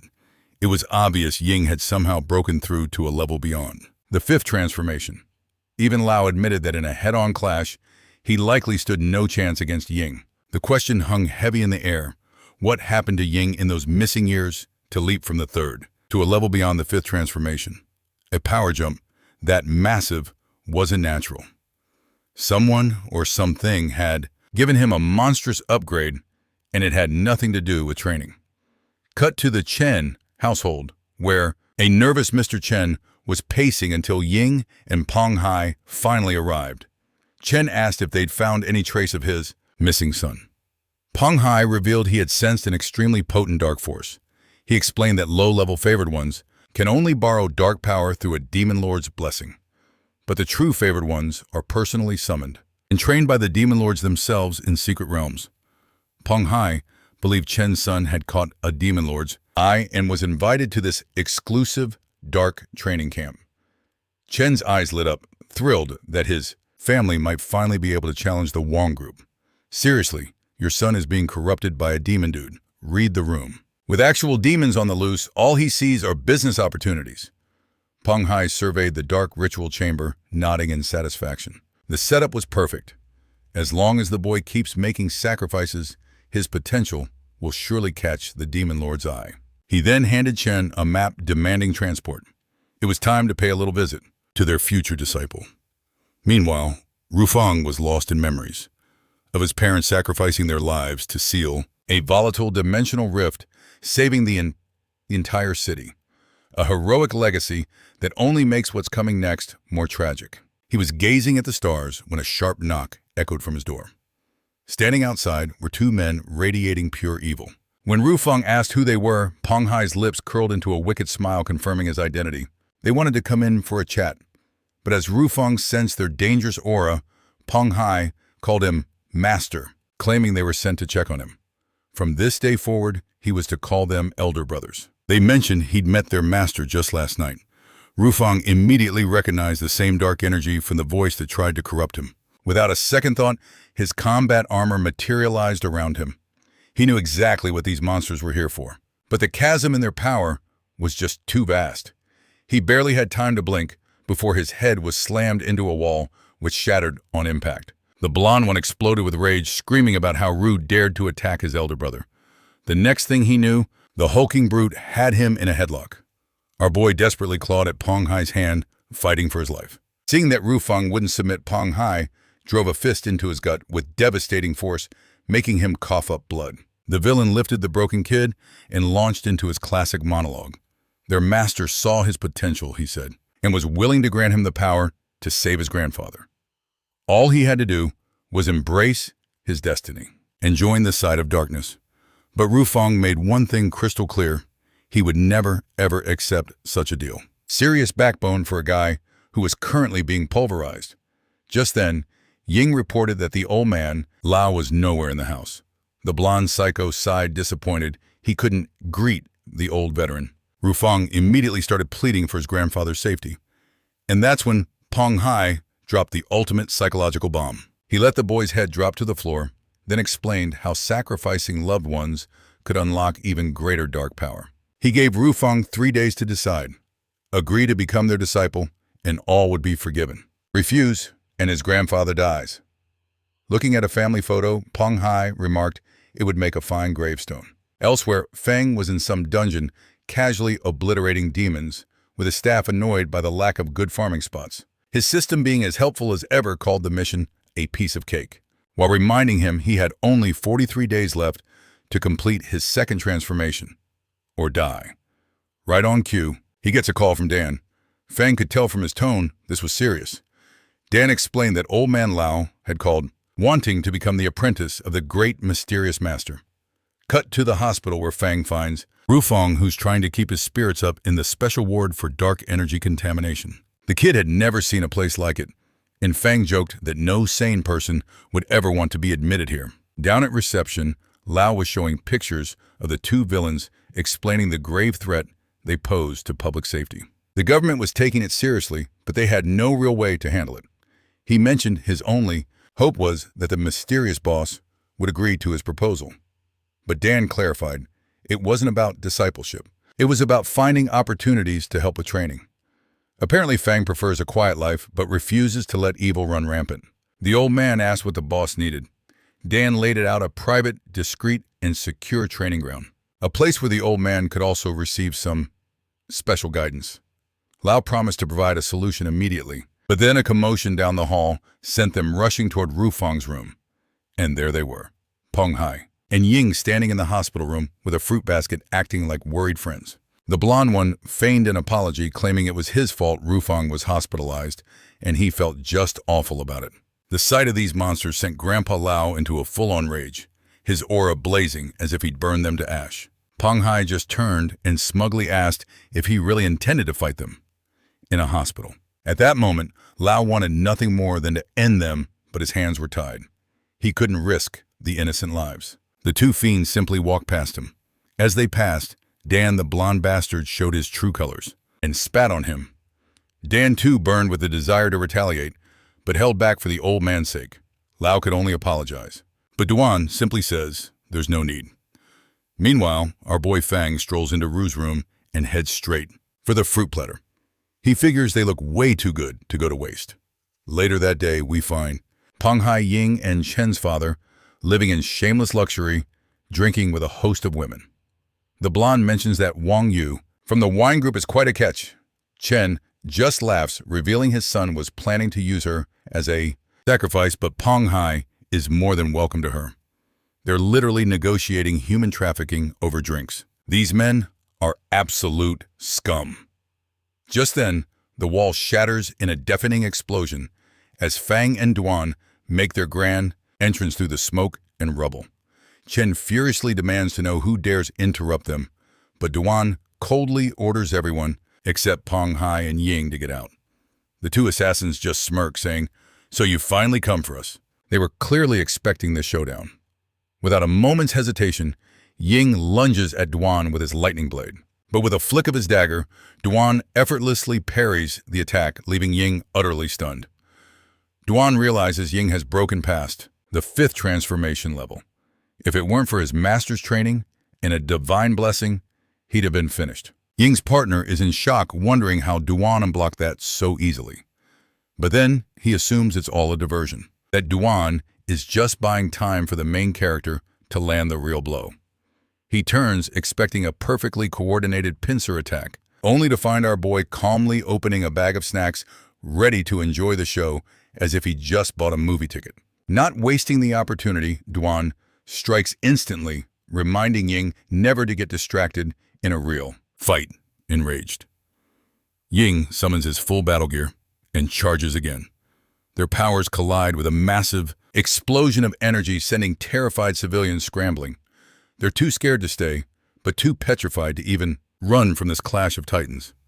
At the same time, Mr. Chen sees Peng Hai begin to radiate a truly sinister aura. The blonde psychopath decides it's time to unleash his full power as well. And yet, there's Fang, completely unfazed, commenting on how perfectly roasted the melon seeds are. The man is giving a snack review while literal demons are powering up beside him. Peng Hai finally makes his move, but our hero calmly rises from his chair to block the attack. The assassin backs off, infusing his sword with even more power and summoning his intimidating battle armor for maximum fear factor. But Fang remains unimpressed. He simply activates his passive skill killer nature, which steadily increases all his stats up to 100% as long as he's wielding a magical melee weapon. Seeing Fang's aura, Peng Hai wonders if he's facing some kind of legendary battle mage. How could someone this powerful even exist? Then, he senses danger as a crack forms beneath his feet. He narrowly dodges a blackthorn attack, only to realize it was a fight for the real attack coming from behind. The blonde blocks at the very last second, but thinks Fang's technique feels clumsy and unrefined, like that of a complete amateur. But his instincts are screaming at him, telling him this has to be a trap. There's a hidden trick he isn't seeing. He remains on high alert, delivering another devastating blow. But Fang just waits patiently, deflecting the first, second, and third strikes until he finds the perfect opening and aims for Peng Hai's neck. The assassin parries, but he can't stop Fang's relentless barrage of attacks that rain down on his entire body. It's then that Peng Hai realizes the horrifying truth. The main character is getting stronger with every passing moment. Cornered and desperate, Peng Hai screams for Fang to wait, trying to call a truce. When Fang actually humors him, the assassin suggests they talk things out, since there's no need for two powerful warriors to fight to the death. But Fang just scoffs. There's nothing to talk about.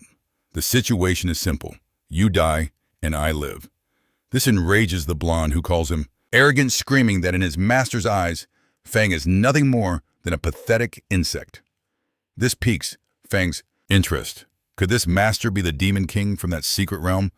Pong Hai confirms it, launching into an intimidating speech about how his master is a being beyond human understanding who has slain countless demon kings from other realms and even enjoys making ornaments from his fallen enemies' bones.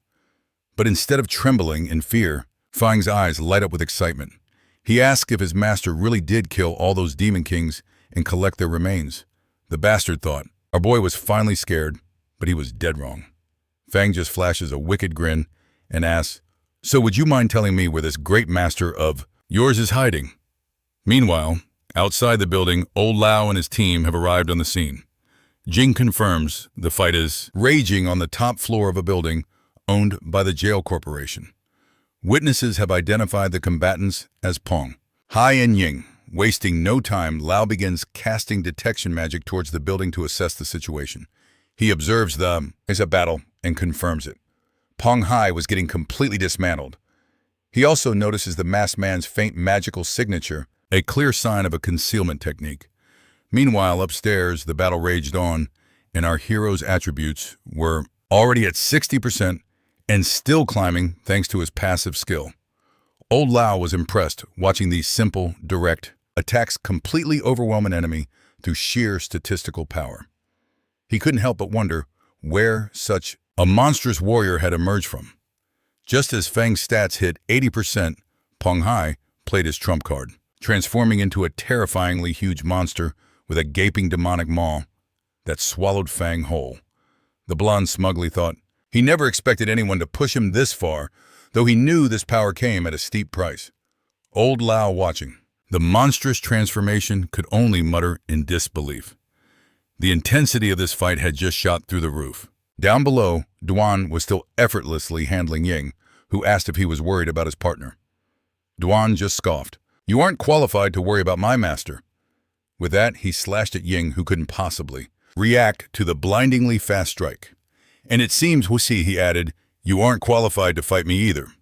That's when Mr. Chen began, cheering for Pong Hai's new form, calling them insignificant bugs. But the monster without mercy sliced Chen clean in two, right before the horrified women growling that Chen was the truly useless one, unleashing Mamxing. Even more demonic energy. Pong Hai declared that since he transformed, he might as well devour some stronger prey. He then stared directly at Lao's magical observation orb. The old man froze in terror, realizing he'd been spotted. But just as this wannabe villain was about to give his big speech, a massive explosion erupted from within his body, leaving him utterly stunned. A moment later, Fang emerged from inside the beast, and Pong Hai collapsed with his stomach completely blown open. As our hero casually dusted himself off, he reflected on how, despite having these powers for a while, he was still a total newbie in a real fight. At the same time, Ying was freaking out, screaming over his partner's mangled corpse. Duan simply said, "Don't be sad, you'll be joining him shortly," as he cut him down. Fang approached the dying man, telling him not to expire just yet. He still needed information. We cut to the Blood Mist Valley's secret realm, where a servant reports intruders at the entrance. The Demon King orders everyone to stand down, correctly guessing they were here for him. He revealed 2 shattered soul gems, the life artifacts, Pong Hai and Ying confirming their deaths. Before his end, Ying had activated his gem, allowing the Demon King to hear someone demanding to know where his master was. Ying had revealed his master was in the Mount Yuzu secret realm, promising vengeance would come. The Demon King decided to handle this personally. After all, anyone who could kill his enhanced subordinates would slaughter his regular troops. He mused on how his minions relied solely on his power, while special races like humans could level up on their own through sacrifice. He then picked up a skull from his armor, recalling his past as a regular Demon King, until he discovered the legacy of a much higher-ranking entity. Through those teachings, he gained incredible power and learned to control humans, defeating countless foes and turning them into trophies. Right then, Fang arrived and immediately cast Descent of the Thunder God, summoning a massive, world-shaking thunderstorm. He'd gotten bored since the thick mist was blocking his view and he hadn't found any monsters to fight.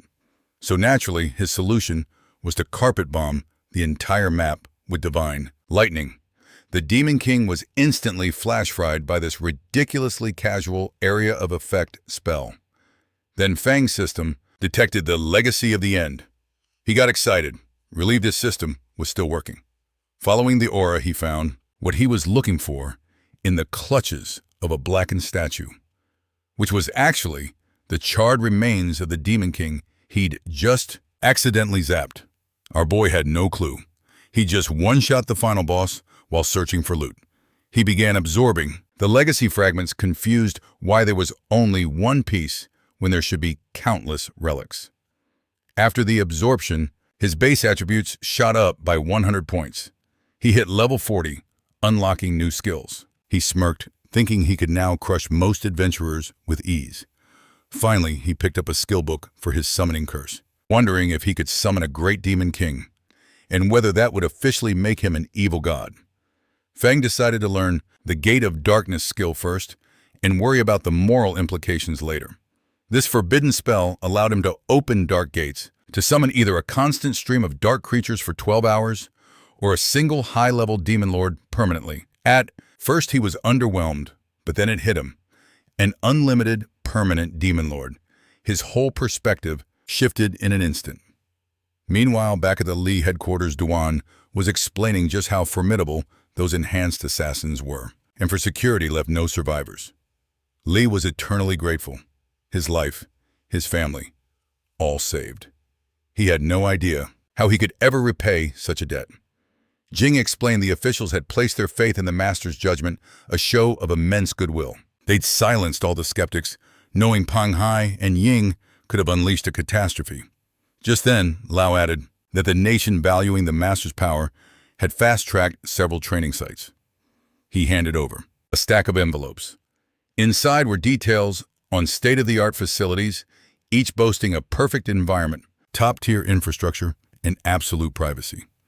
Dan knew his master needed a front for his secret methods, so he allowed Fang to decide.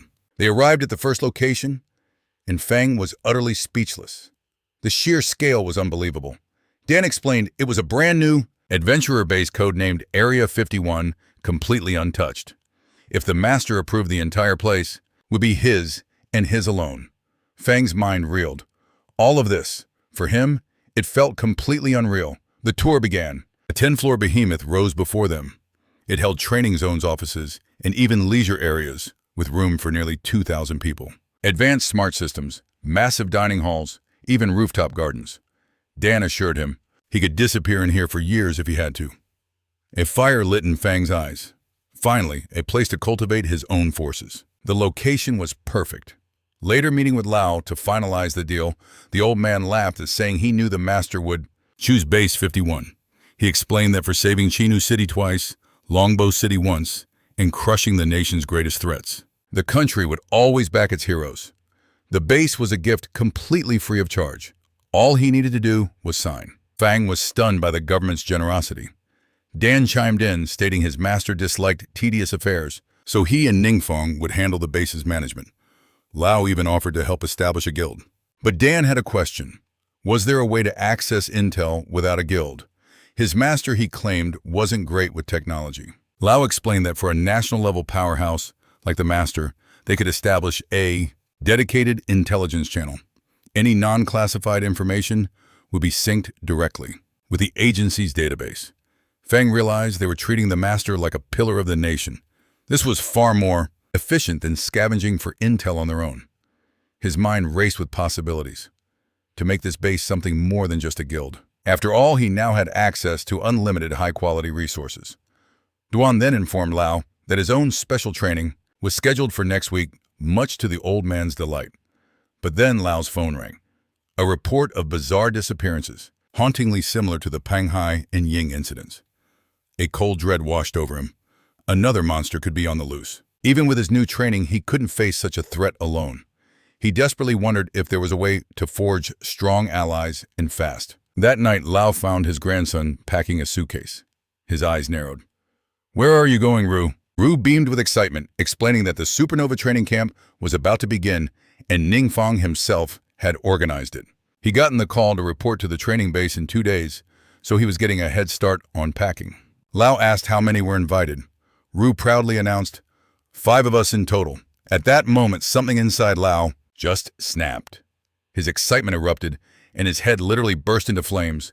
Poor Ru yelped, "Grandpa, your head is on fire!" Lao just waved it off, saying the medicine Dan gave him was clearly working, though the dark power was still a little tricky to control. He rephrased the question, "What kind of people did Ningfang invite?" Ru explained they were all just good friends. Aside from him, the others were Ningfang's oldest companions. This revelation made Grandpa even more ecstatic. The great master was personally training his inner circle. He knelt down to help pack, urging Ru to hang on Ningfang's every word, calling it a once-in-a-lifetime chance.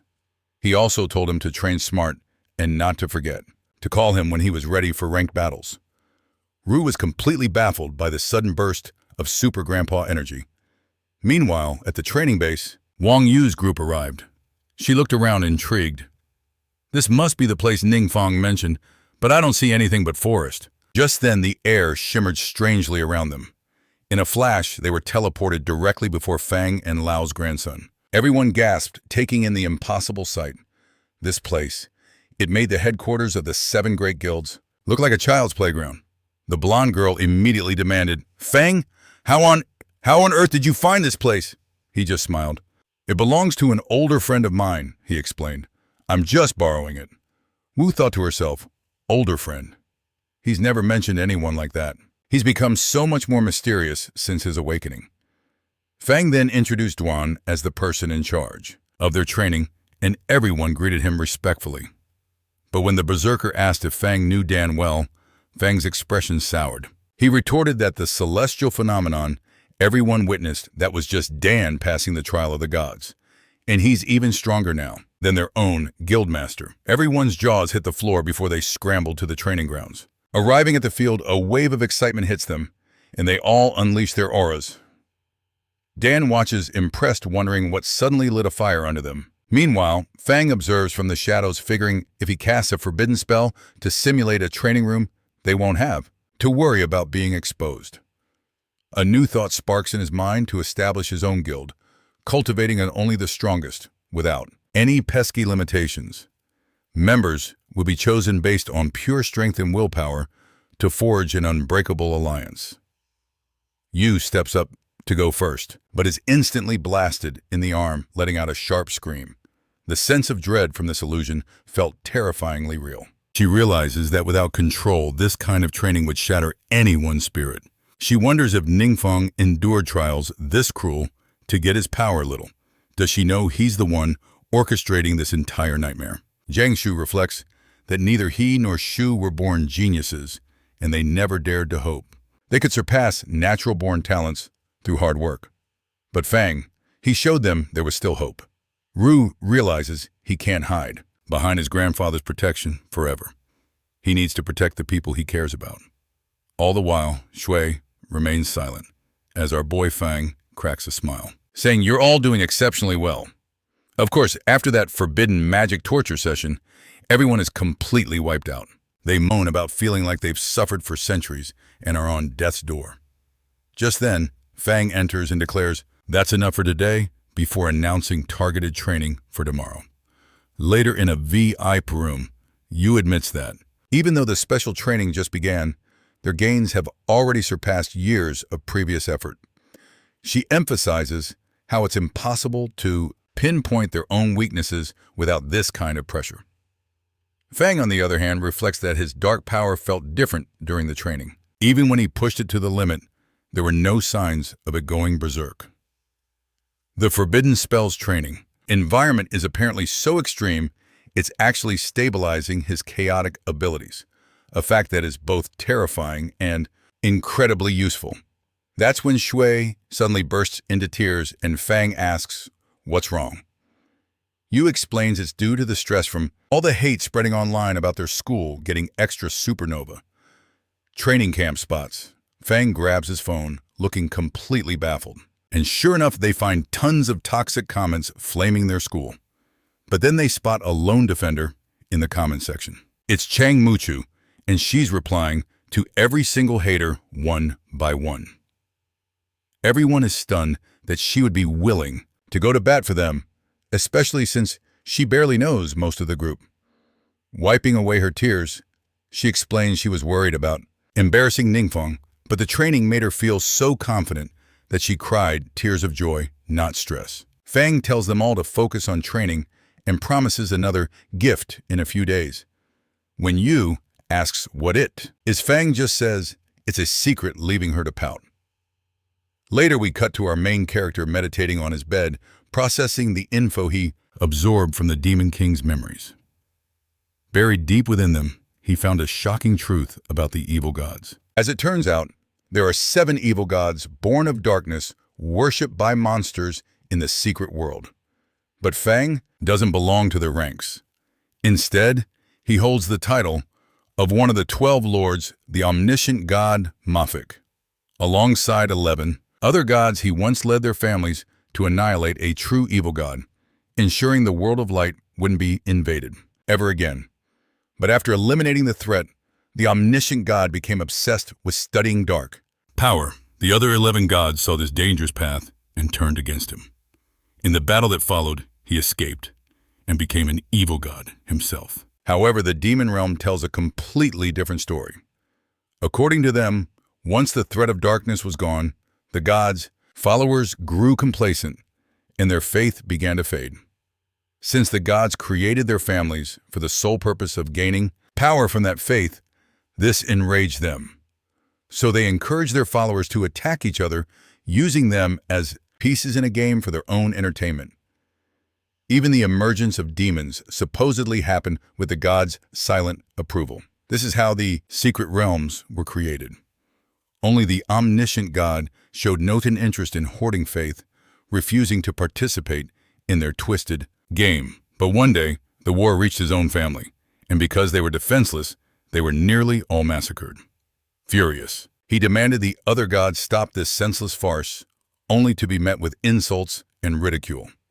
The conflict escalated into a colossal battle. It took 2 of the 11 main gods being killed and 6 others injured just to force the omniscient god to retreat. After that day, no one knows where he went. Rumors say he vanished into an unknown dimension, a place that was neither light nor dark. Fearing his retaliation, the remaining gods did everything they could to tarnish his name, all while desperately searching for his whereabouts. Snapping back to the present, Fang flies towards a portal, figuring the Adventurers Guild's massive information network. He is perfect for finding unknown secret realms. Upon entering a dungeon, several monsters charge at him, but he effortlessly wipes them all out with a single swing of his staff, netting some decent experience points. He casually comments that the experience isn't half bad. A boss this big is guaranteed to drop some epic loot. Before him stood the secret realm's guardian, an iron-armored minotaur. Our boy launched himself into the air, bringing his blade down on the beast's head, but the monster's hide was tough as steel, and his sword shattered on impact. He stared at the broken hilt. His level was still too low, and his gear was trash compared to what a 4th or 5th level adventurer would wield. No wonder his weapons kept breaking. Seeing this opening, the minotaur flashed a smug grin, and what a punchable face it was. Our hero casually tossed the useless hilt aside and unleashed his truly terrifying power. Suddenly, the minotaur was sweating buckets. In the next instant, it was reduced to nothing but experience points. But Fang wasn't celebrating. He only leveled up from 43 to 47.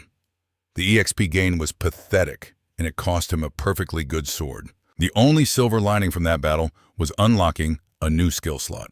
So Fang chose Windblade, which instantly evolved into Dark Erosion Wind. He figured the more forbidden spells, the better. After all, you could never have too much firepower. But he knew that forbidden spells alone weren't enough to carry him. Without top-tier gear, he couldn't defeat bosses, let alone challenge the gods. His mind was made up. He would head to the nearest city for new weapons. At the weapons shop, a saleswoman presented him with all 7 of their legendary grade longswords. Fang looked a bit disappointed, asking, "Only 7. He then shrugged. "Whatever. I'll take them all." The saleswoman's jaw nearly hit the floor. Who was this kid? He looked so young, yet he was holding the supreme black card of the Merchants Guild, and he was buying out their entire stock of orange-grade swords like they were pocket change. She had even shown him their prized Skyvault blade, a sword with the highest stats in the entire shop, but he didn't even bat an eye as if it were some beginner's trash. She scrambled to her colleague for help, who quickly shushed her, saying she was with an important guest and couldn't be disturbed. Fang's shopping spree had apparently caused a scene. A certain young master from a powerful family had his eye on that very sword and had arrived to claim it. His lackeys were already causing a fuss. "We both have a black card. On what grounds are you giving him priority?" The manager began to panic. If a conflict broke out between these two whales, she could definitely kiss her job goodbye.